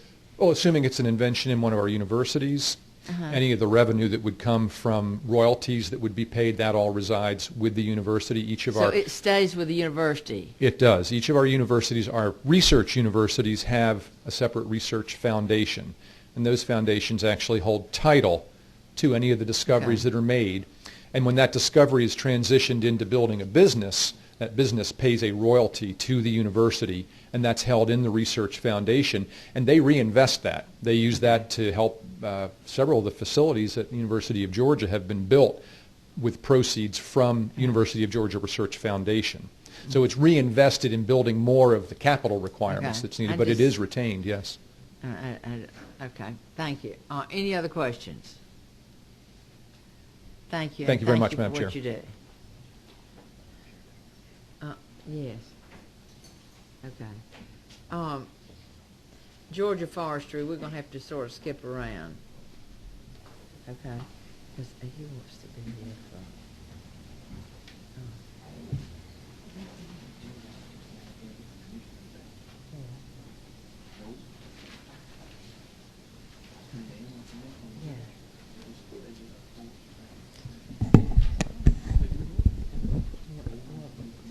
Good afternoon, Madam Chair and committee, and I thank you for the opportunity to meet with you and the committee and request your support for Governor Deal's budget recommendations for the Georgia Forestry Commission.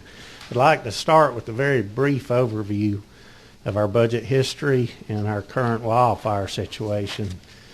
Forestry Commission is currently operating with 38% fewer dollars than a decade ago. We're currently operating with 93 fewer state-funded positions than we were in 2009. We've closed 16 fire control offices. We've combined districts from 12 down to 6, and we've expanded the span of control of our supervisors across the state. Just 2 weeks ago, we found out about additional federal budget cuts in the amount of 12%. It's about $730,000 that will be coming to the agency. Regarding this past fire season. It's 730 less, right? Yes, sir. But what amounts to a 12% cut in our federal funds. This past fire season, we experienced yet another record-breaking fire season with 9,366 wildfires. That's a 42% increase in our normal number of wildfires. Got 151,000 acres burned. That's a 171% increase in acres burned in the state. And on top of that, we had 161,000 acres of timber blown down in the tornadoes this spring. And on top of that, we had the 309,000 acre Honey Prairie fire in South Georgia that most of you are familiar with. Our expenses this past year went well beyond what were appropriated or budgeted. Governor Deal helped us out by procuring a $4.4 million FMAG grant from the federal government, and then also providing the GFC with over $1 million out of the emergency funds. Now, looking into the future, if you'll remember about this time last year, I talked with y'all about our meteorologists and climatologists projections for the fire season. They hit it dead on. We had a severe fire season this past year. Unfortunately, they are predicting the same for this upcoming year. And you have that in some handouts. The National Interagency Coordination Center's projections for this upcoming year are for severe fire activity in South Georgia. The prediction is that we'll have wildfire events beyond our capacity in South Georgia, fires that will require mobilization of additional resources from outside the area. The third page of your handouts shows the NOAA projections and drought outlook for the state. Again, they're projecting persistent and increasing drought conditions. Third page is the Georgia Drought Monitor. While we're sitting here with some rain in Atlanta and North Georgia, South Georgia is currently under extreme drought conditions, and those are projected to continue. There's no question that if these conditions persist, we're going to have fires, explosive, destructive wildfires in the state, similar to this past year's, that resulted in the loss of 220 homes, 485 barns and outbuildings, 435 vehicles and equipment. Our budget starts on page 52. We won't cover the across-the-board cuts for all agencies, but on line 25.28, the cuts include eliminating a forester's position in our forest management program. If you drop down to line 25.38, the proposal is to transfer funds in 13 positions from the Georgia Aviation Authority back to the Georgia Forestry Commission. Line 3.9 is to delete one-time funds that you appropriated last year to help us meet FCC requirements for short band or narrow band radio requirements. We did spend that $146,000. We actually spent $161,000. We will be needing to spend another $143,000 this year to get compliant, and we plan to throw the switch on those narrowband requirements in September. And at that point, we'll know exactly where we stand with meeting the requirements. The one thing that we do know is when we throw the switch on the narrowband, that we'll get a third less coverage out of those radios than what we've had in the past. On page 121, bond numbers 53 and 54, the governor is recommending $301,000 in equipment bonds, and then bond number 54, $95,000 in capital repairs and maintenance. And Madam Chair, I'll stop there and be glad to address any questions. Say those bonds again, because I just picked up the paper. Bond number 53, that's on page 121 of your tracking document. For equipment is $301,760, which equates to $2.3 million in equipment purchases. And then bond 54 for building maintenance and repairs of $95,872, which equates to $1.1 million in building repairs. Now, this doesn't include the bonded money we were talking about for the heavy equipment, does it? No, ma'am, not to increase the size of our tractors. That's one of our strategies moving forward with this past fire season. Not only did we have record-breaking wildfires, but so did Florida, Alabama, North Carolina, South Carolina, Texas, and they simply ran out of heavy equipment in the nation to fight wildfires.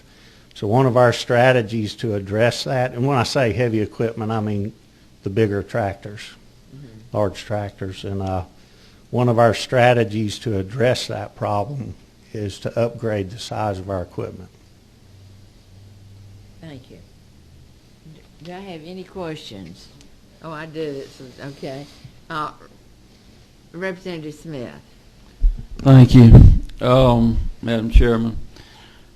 I noticed on the chart, if you drew a line from about Thomasville or Bainbridge over there to Savannah, everything below that is in this serious, significant wildlife potential from March to May of this year.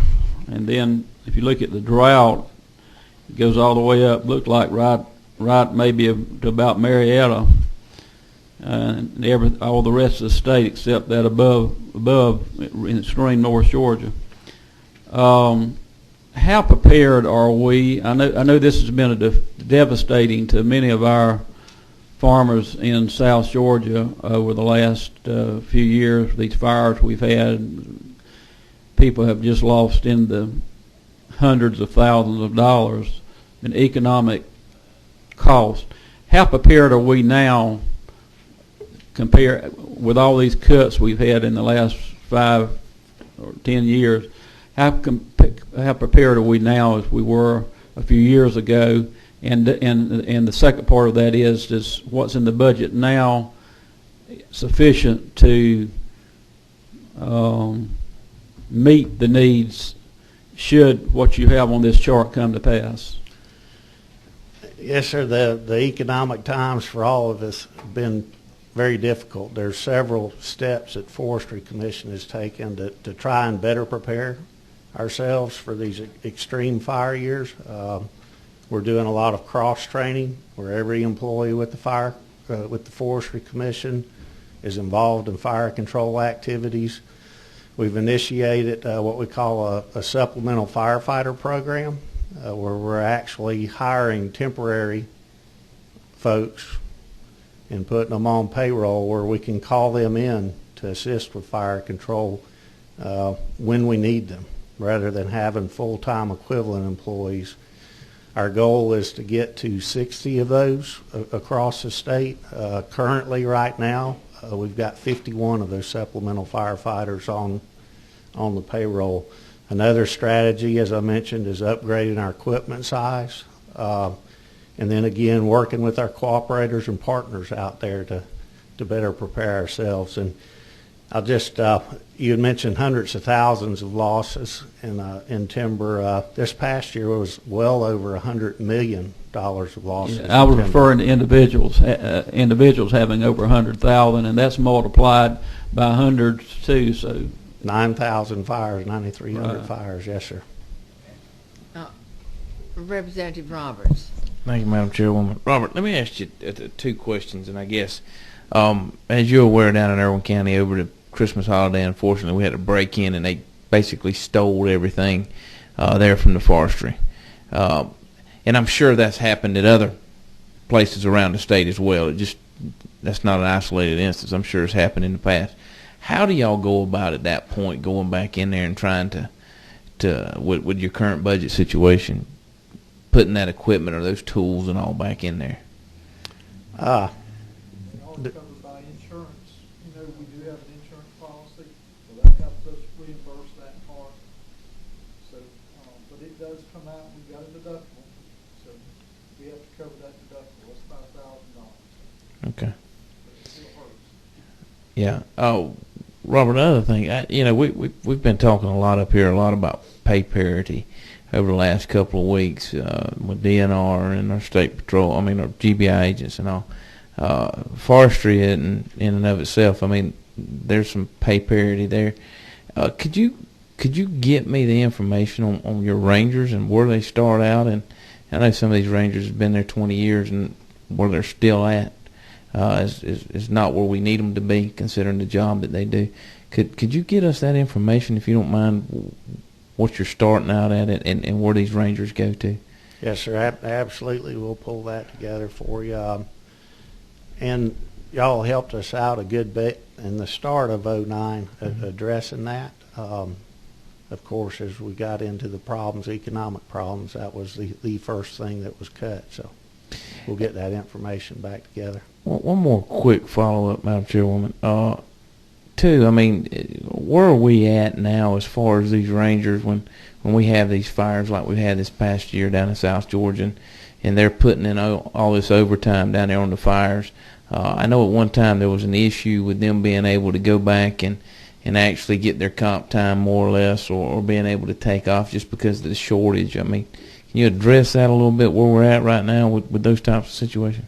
Yes, sir. We had tremendous accruals of overtime this past fire season with 93 fewer positions and 9,366 wildfires, and a lot of extended attack where our firefighters were away from home for weeks on end fighting fires. We did accrue a tremendous amount of overtime, 116,000 hours of overtime. course, as a state, we typically do not pay overtime. We utilize comp time. But we got into a real bind or situation this year with that amount of overtime.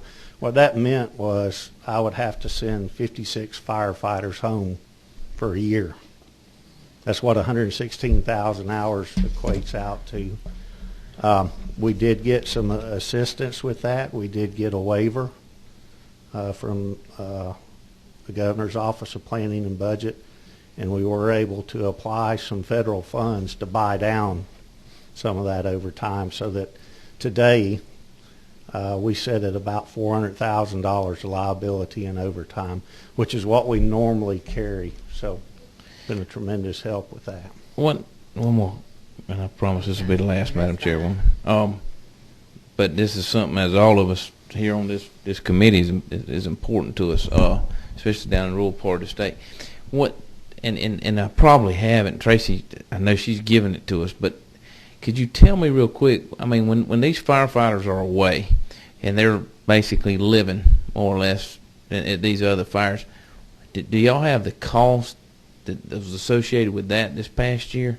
And what did it cost the department for the expenses for these firefighters to be away? A tremendous amount. As I mentioned earlier, we had to, Governor helped us procure $4.4 million in federal funds. Okay. Federal fire disaster funds, and then also the governor kicked in another $1 million plus to help cover. So in a real large sense, that's roughly $5 million. $5.4 million. Okay. All right. Thank you. And again, thank you. I appreciate the job y'all have done this past year. I know y'all were hit hard with all the fires, and you've done an outstanding job. I commend you for it. Thank you. I appreciate that, and appreciate y'all's support. Thank you. Thank you, Commissioner.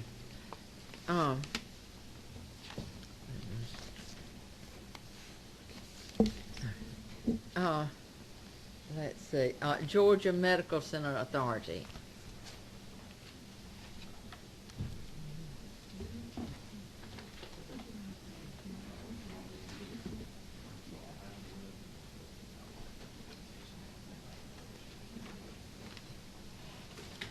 We've got a handout. Madam Chairman, thank you for having us here today. All right, thank you. My name is George Snelling. I'm a former dentist, graduate of the Medical College of Georgia, and I'm not an employee of the state. I'm just here as a private citizen that's on the board of the Georgia Medical Center Authority. We do have a problem with the funding in the governor's budget, but first of all, if I could briefly go over what we do and what we've done at the Georgia Medical Center Authority in Augusta, Georgia. We have taken incubator companies out of MCG and grown them, 3 of them, from basically nothing to 3 companies that are within the Georgia Medical Center Authority buildings that have generated 64 jobs with average salary of $78,000 and gross business revenues of $8.8 million. We calculate basically the tax revenues that are generated from the employees and from corporate taxes for 2010 at approximately $352,000. Our stipend from the state, I believe last year was $175,000, so we feel like that we are paying back approximately 200% of monies that we've been allocated to operate the authority. We've had several huge success stories. The main one would be the Reach Call Center company that basically has transformed stroke care in rural areas of Georgia. And the way it's done it is the company has established a neurology cart that is at local rural hospitals that don't have neurologists and people that are really good on strokes. And we have, in Augusta, neurologists on call 24 hours a day. And if somebody has a stroke, they come into the ER and there's no competent physician there to operate it, then they call this particular company, and this company's neurologist immediately comes on. there's a series of tests that are done from the cart, and they can be done really by a PA as opposed to a physician. If it's established by the cart that the person has had a stroke, then TPA or other medicines can be administered immediately. And as most of us know here, or many of us know anyway, the stroke situation in Georgia, I think we're one of the highest stroke states in the country. And number two, if you don't get TPA in somebody's system within about 2 hours, the morbidity rate and the rate at which people have major brain damage and never come out of it goes up. So I think we're within I think there are about 50 or 60 counties in the state, and this thing has recently gone nationwide. So it really is a huge thing as far as saving lives, and has been instrumental probably in the saving of many lives in the state. This is the kind of thing that the companies here have done.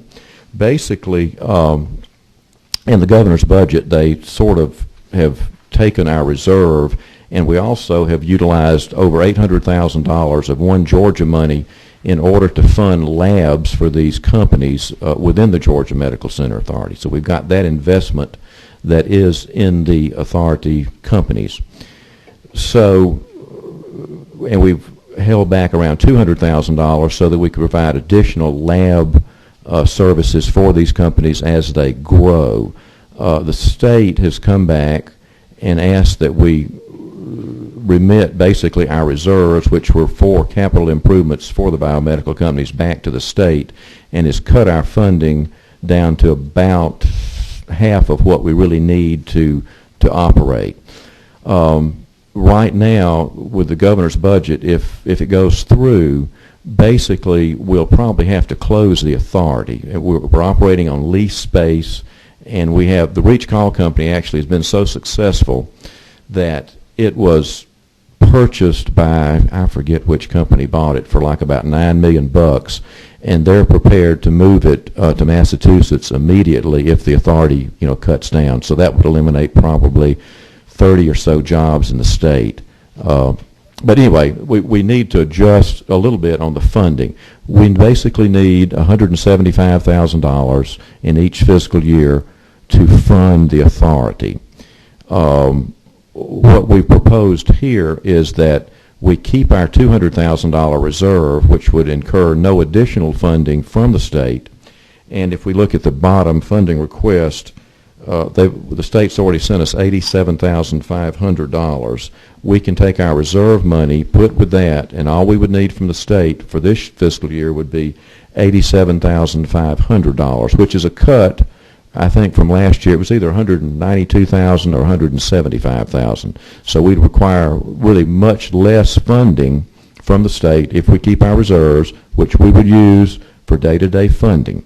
And then in fiscal year 2013, we would have reserves enough to cover us, with the exception of a $62,500 allocation additionally from the state. I think the governor's budget shows approximately $97,000 for each fiscal year.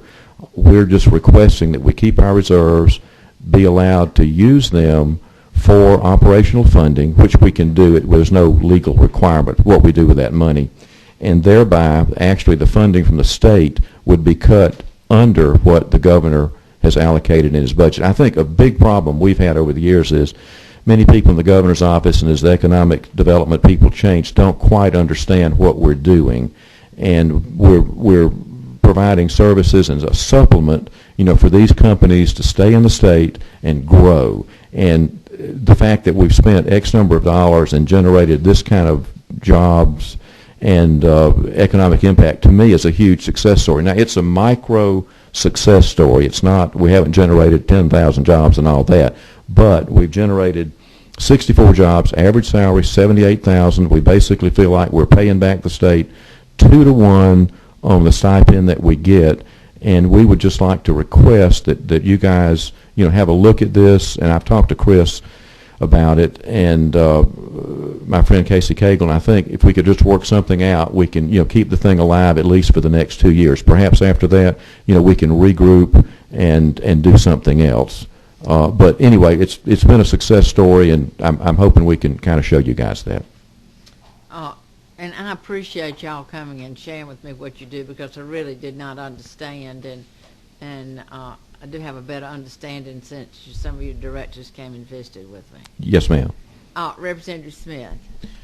On this handout that you've given us, designating the Georgia county served by GMCA client companies, I noticed there's a lot of, the blue is counties you do serve and the white is the ones you don't.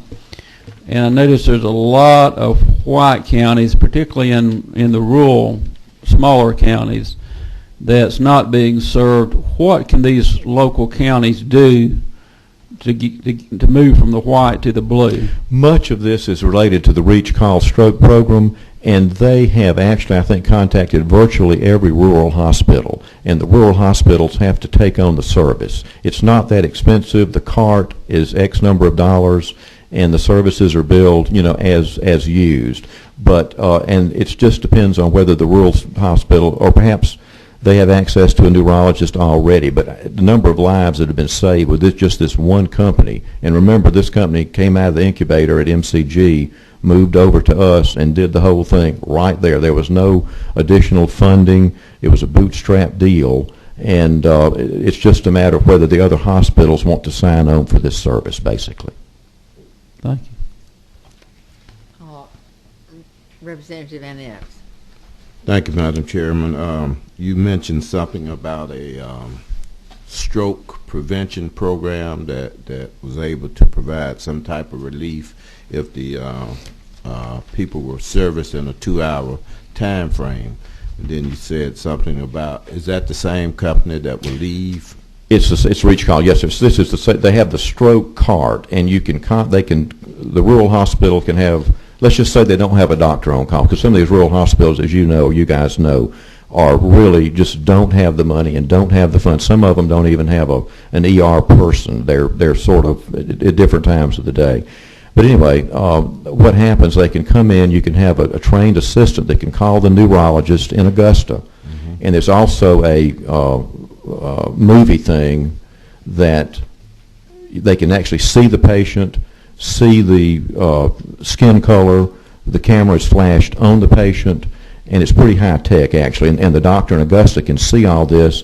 He tells the person, the doctor or the administrator or the PA, what to do, what to test for. They'll do that real quickly, and then if they can make the stroke diagnosis, which is fairly easily done, with a neurologist, then they'll tell them to administer the TPA or the other similar drug, which basically opens up your arterial system and allows the blood to flow through over the clot is what it does. And this is highly successful. If you wait, for example, 6 hours, you can have major brain damage or morbidity. They'll die. And so, but the big thing is the brain damage stuff. I mean, somebody comes in, you get them quick, you can knock it out, relieve the vascular system with the drug, and these people quite often come out and don't have any additional permanent damage. And it's a huge thing. Anyway, we have some other companies there too, but this thing has been a big thing. It's gone nationwide,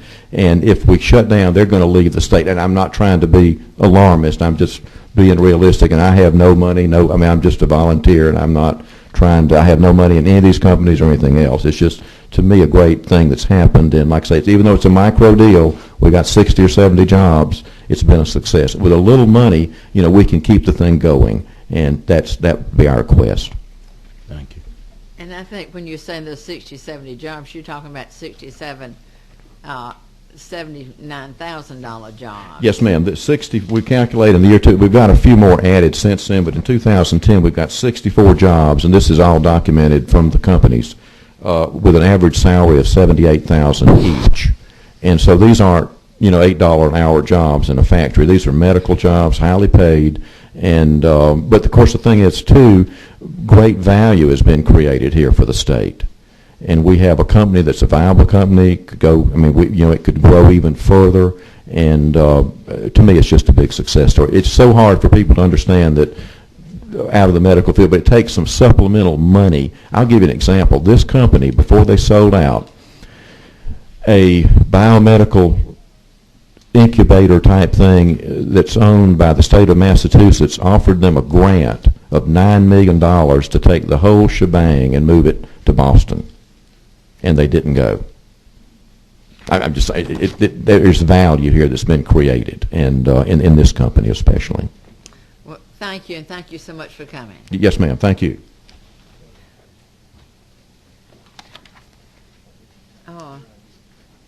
World Congress Center.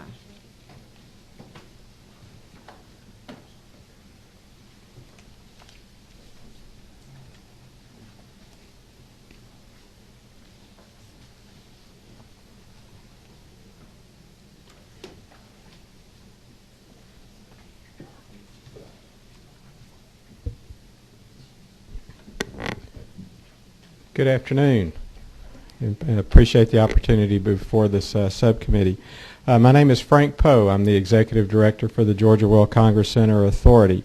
Before I get into our specific ask or for your consideration, let me just give you a brief overview of the authority. We consist of 3 business units: Georgia Dome, Georgia World Congress Center, and Centennial Olympic Park.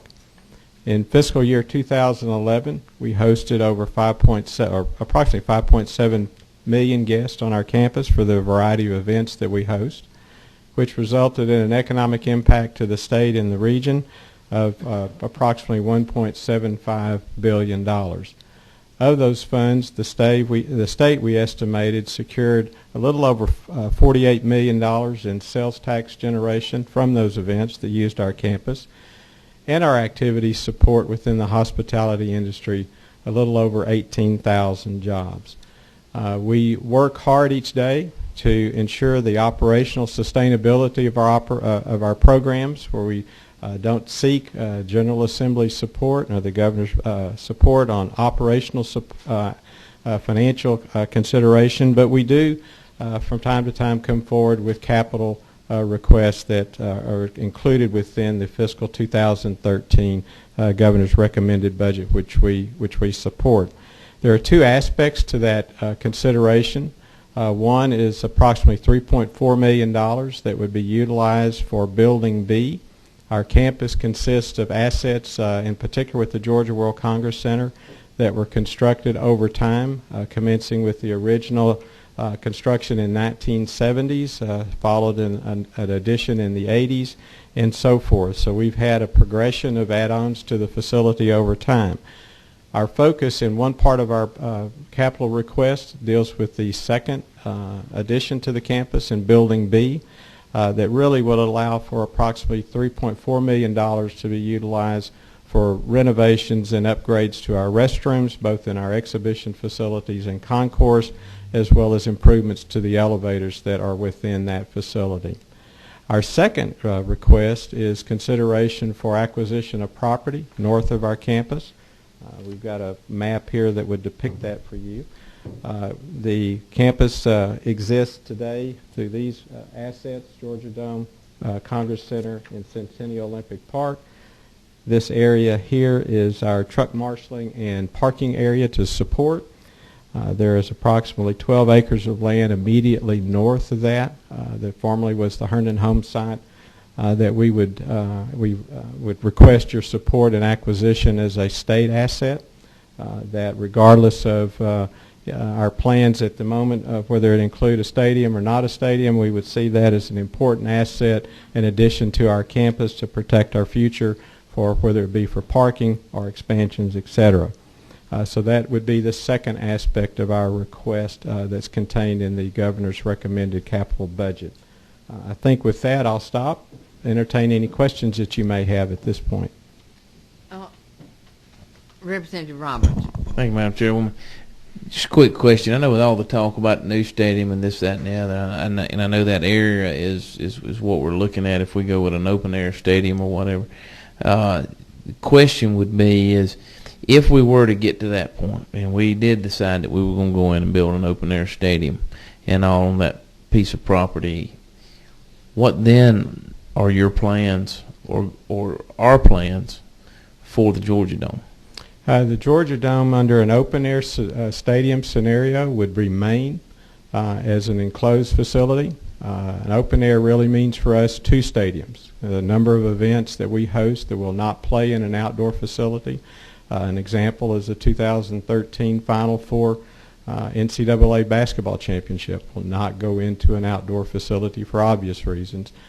SEC football championship would not play in outdoor. Chick-fil-A Bowl would not play in an outdoor. So an open-air stadium means really 2 stadiums that would coexist on the entire campus. If one more question, follow up. Go ahead. If another alternative is to basically renovate the Georgia Dome and possibly look at an retractable roof on it as well. At that point, then what are we looking at with if we were to move forward with the acquisition of that property? We still think the property is important to the future of the campus. Probably most immediate use would be for parking to support the campus events that we have currently. And then as the business recovers, changes, certainly this area affords the opportunity for the state to consider future expansions, addition of other assets in support of the event facilities that it's already invested in. So it's a good opportunity for the state to invest in those properties and have ownership of that property for for its long-term needs.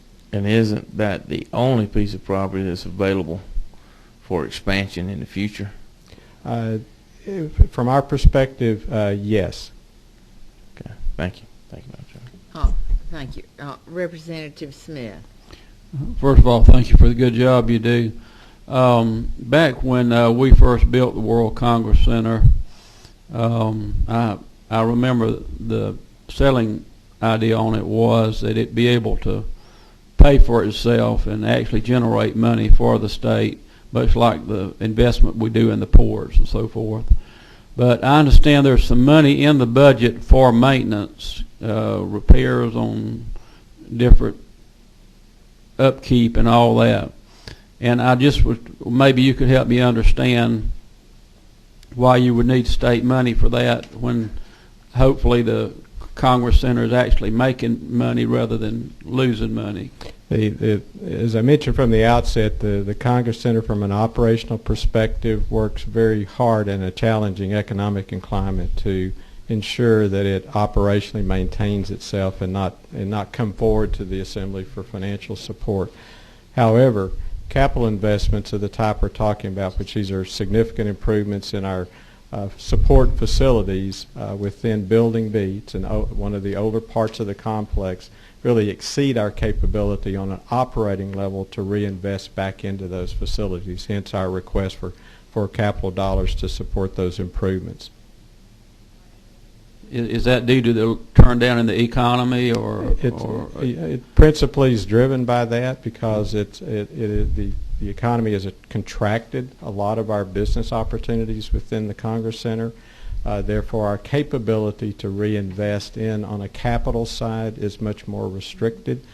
Certainly, on a longer-term basis, I think we will continue to see the need to reinvest in the complex because as we go forward in years, aspects of this campus are going to continue to age.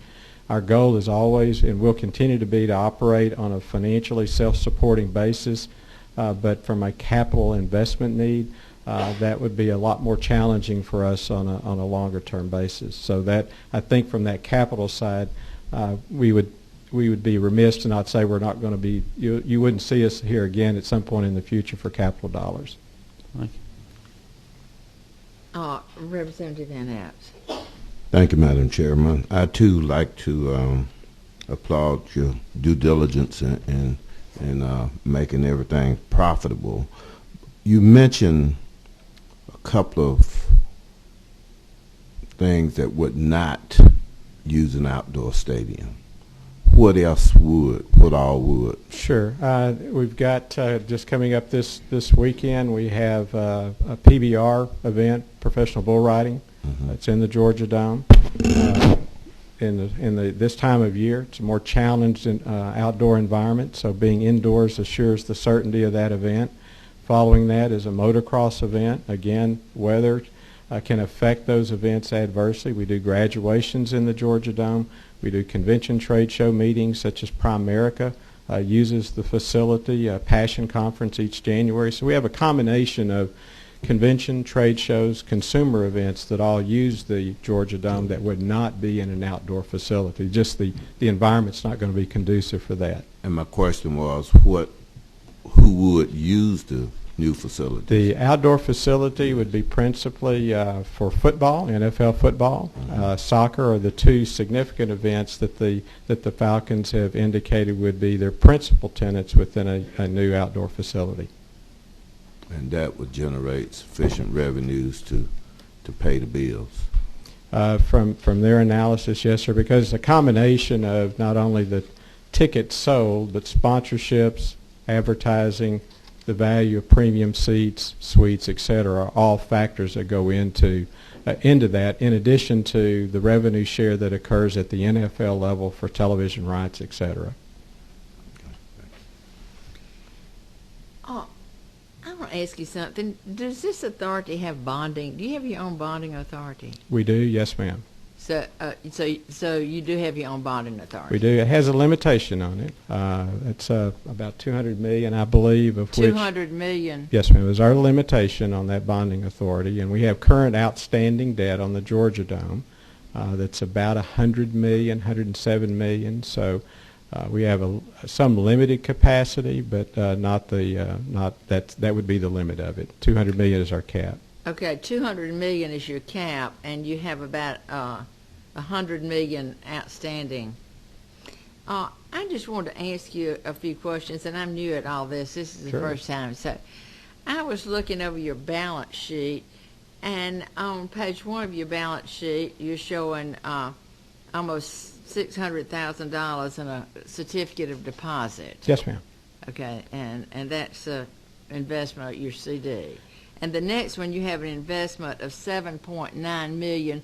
What is that investment in? Is it, when I think of investments, I think about stock. What are you invested in? Well, let me take the first one that you mentioned. Okay, I know to what a search real CD. quickly. I know what a certificate of deposit is. If the CD is in reference to the park, Centennial Olympic Park. Well, this says World Congress. I'm looking at the first page. All right. It says page 1. December financials. All right. Let's see here. The $7.9 million cash investment on Georgia World Congress Center is a reserve account that's set up to assist us in our operating profile, so that if we run across a year in which we're lean, that we need support, then we can draw upon reserves to support that. Okay. So that's what it's set up. How much do y'all usually have to keep in reserve?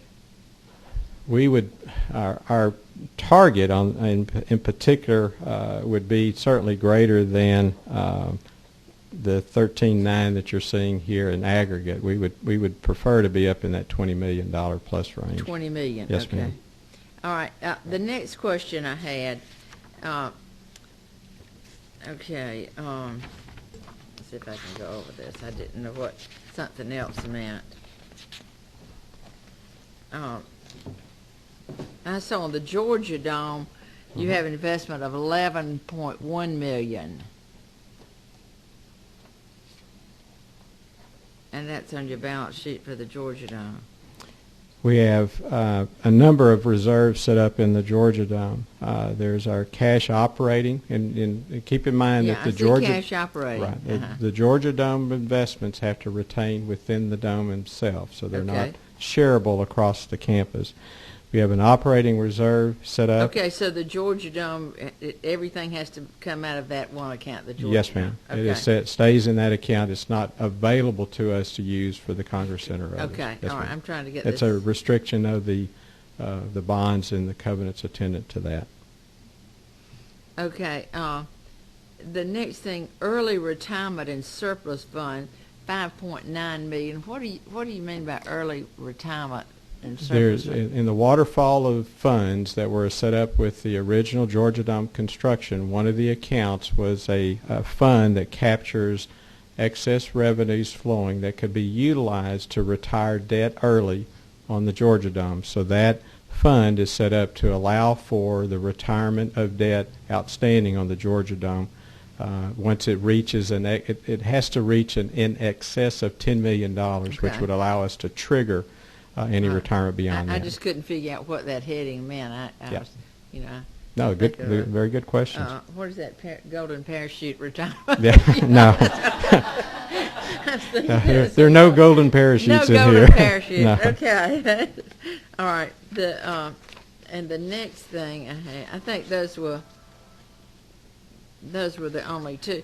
And when you say you have bonding authority, would you have the authority to do the own bonding to buy this $15 million property? If we had the revenues to support it, but the hotel motel tax that flows into the authority is set up to we get a share of the hotel motel tax that's used to support retirement of the Georgia Dome debt. Okay. So those funds are dedicated to support of that structure. So there's not a revenue stream that we would have that would support the issuance of any debt under our available cap.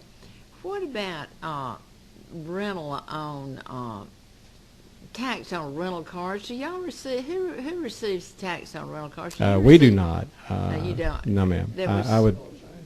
Phillips, yeah. Phillips Arena. Okay, I knew it was one of the places around there. I wasn't sure who received that. Okay, I was just. Thank you so much. Oh, you're welcome. Thank you. Very good questions. Thank you, ma'am.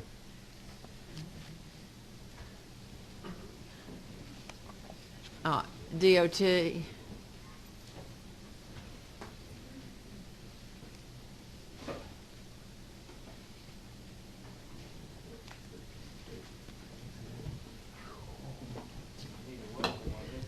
Well, I know Commissioner now. Thank you. Congratulations. Thank you. Thank you very much. So, thank you, Madam Chairman. Thank you, Board. I guess first we do want to start by thanking you on the 12 amended budget, though, of restoring some of the airport aviation funds. There is a little bit of a change, though. I want to make sure you guys are aware. The federal aviation bill passed, and we told you that the match was 95.2525. It's now 95.5. So our 5% will be a little bit of a different, but that still will allow us to match about $3 million worth of potential dollars. In terms of the budget for us, one of the things we wanted to highlight, and one of our major concerns, I guess, that we want to make you aware of, is our construction administration program. That's really the only area that we have any concerns in. The program itself has been traditionally underfunded by about $50 million. That started in FY 2010 when about 400 employees were moved to that program from our local roads assistance program. The funding for those staff were not moved to that particular program for the personal services portion of that. An additional 100 employees were also moved to the construction administration program that were also not funded at that particular time. So we have about 500 employees that are particularly charged into that program that we don't have the funding for, and we've been running about a $50 million shortage. So in the 13 budget for us, in terms of our recommendations to the governor, we actually didn't propose to move any additional funds in that particular area because we were proposing to move the staff to construction administration for those programs. That wasn't done. So right now, we have about a projected $50 million shortfall if we continue on in construction administration for 2013. What we're recommending or asking for your consideration is to move about $20 million from the local roads administration program to reallocate those funds up to construction administration, and consider maybe $30 million from the construction, it's actually a capital construction program, to move that into there to cover that shortfall. That's our major thing. So I'll start with that. We have two other issues that we want to talk to you about. So the second one really is related to the governor's rec, reflects a reduction of $12,392 in personal services for airport aid, based on projections that we would not have the staff, but we are going to hire that staff person to try to manage the airport program. We would ask for consideration of that. And again, we mentioned that about the federal aviation bill, the 95.2525 will now be 95.5. So those are the big issues that we actually had. I think the governor's recommendations were pretty much on target with what we were looking for, other than that one particular issue with the one program. Representative Roberts. Thank you, Madam Chairwoman, and congratulations. Thank you, sir. You've done a good job, and I'm sure you'll continue to do a good job. Keith, let's go back a little bit. You want to move, was it $20 million from LMIG? Not LMIG. Local Roads Administration. Oh, okay. We wouldn't touch LMIG. Okay, I was just... We're not. We wouldn't be in front of you even suggesting that as an option. Okay. I was just wanting to make sure. I'm glad that I'm glad we had a misunderstanding there. Yes, sir. We do have some plans for that program we've been talking to you about, but they're positive plans, not. Okay. All right. Madam Chairwoman, I'm good now. I told him maybe I could come up and ask y'all to take over our debt service. That might be something we could ask for, but I don't think that's going to happen either. So, Representative Smith. Congratulations on your appointment and look forward to working with you. Back when I first came to the legislature in 1979, I think Tom Moreland was commissioner in those days. And then for the next few years, when we would bring counties up here to sit down and talk about road projects, the split at that time was 60% state and 40% county. Sure. And I can't ever remember in the first, from up till well into the 80s, that any county, if they could come up with the local money, that they couldn't get the state money, the 60% to build that project. Right. So the question I want to ask you, I know you just knew at this, being commissioner, you've been around a long time, done a great job for us, but you knew it commissioner. If you could, when you have time, have your staff to research and find out where the money has gone that's caused our little counties to have to go. I think they have to put up 60% now, and the state generally 40, or 50-50 or something like that. Actually, when Senate Bill 200 passed, they actually consolidated what used to be the old state aid program and LARC programs. Right. They don't exist anymore. It's the Local Maintenance and Improvement Grant Program, and it's a formula distribution to each county based on their road miles and population. Right. So it's done by formula distribution now, and that's I know. I'm aware of that. Mm-hmm. But what I'm saying is, over the years, this is not anything that you've had anything to do with. You haven't been there long enough to have influenced it. But over the years, I've noticed that there's less money available for our little counties for building roads. Oh. And I'm just trying to figure out.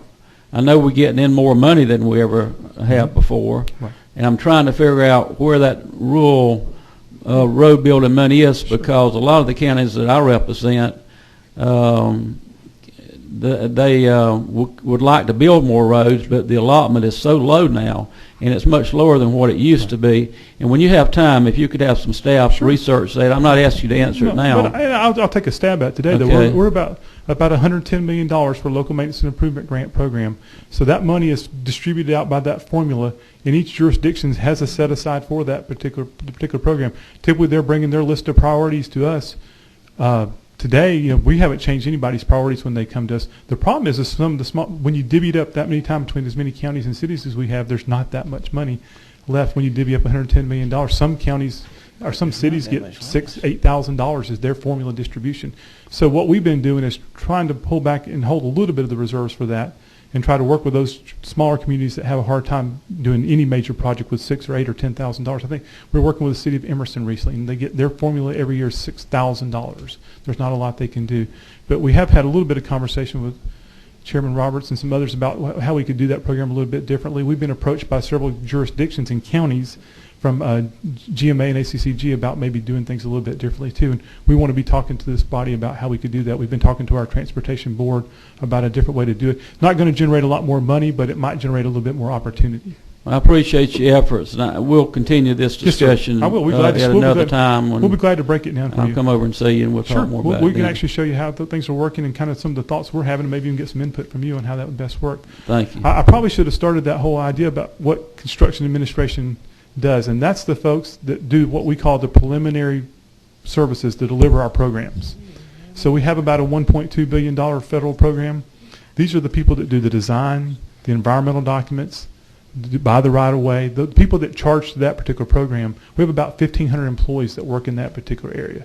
So that's that. When you see that number, that you talk about $50 million, you're talking about 500 employees there that are doing construction inspection, testing of the roadways.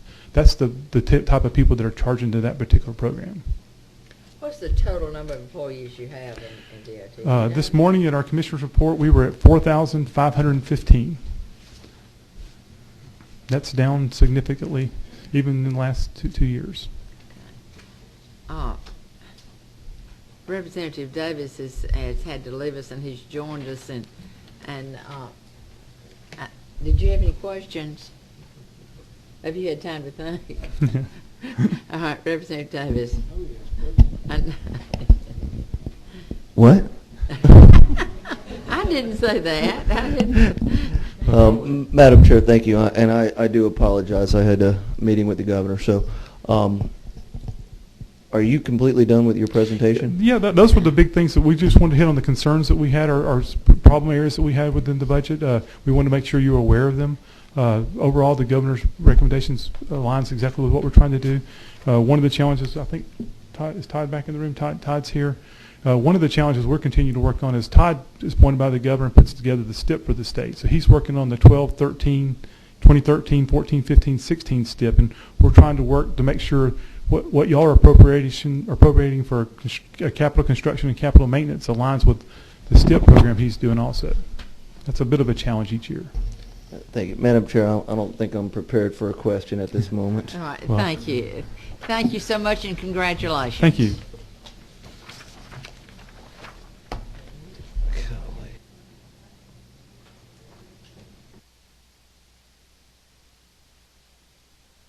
What? Did we have somebody else that I... State Road and Tollway Authority. I'm sorry, I did not mean to leave you off. I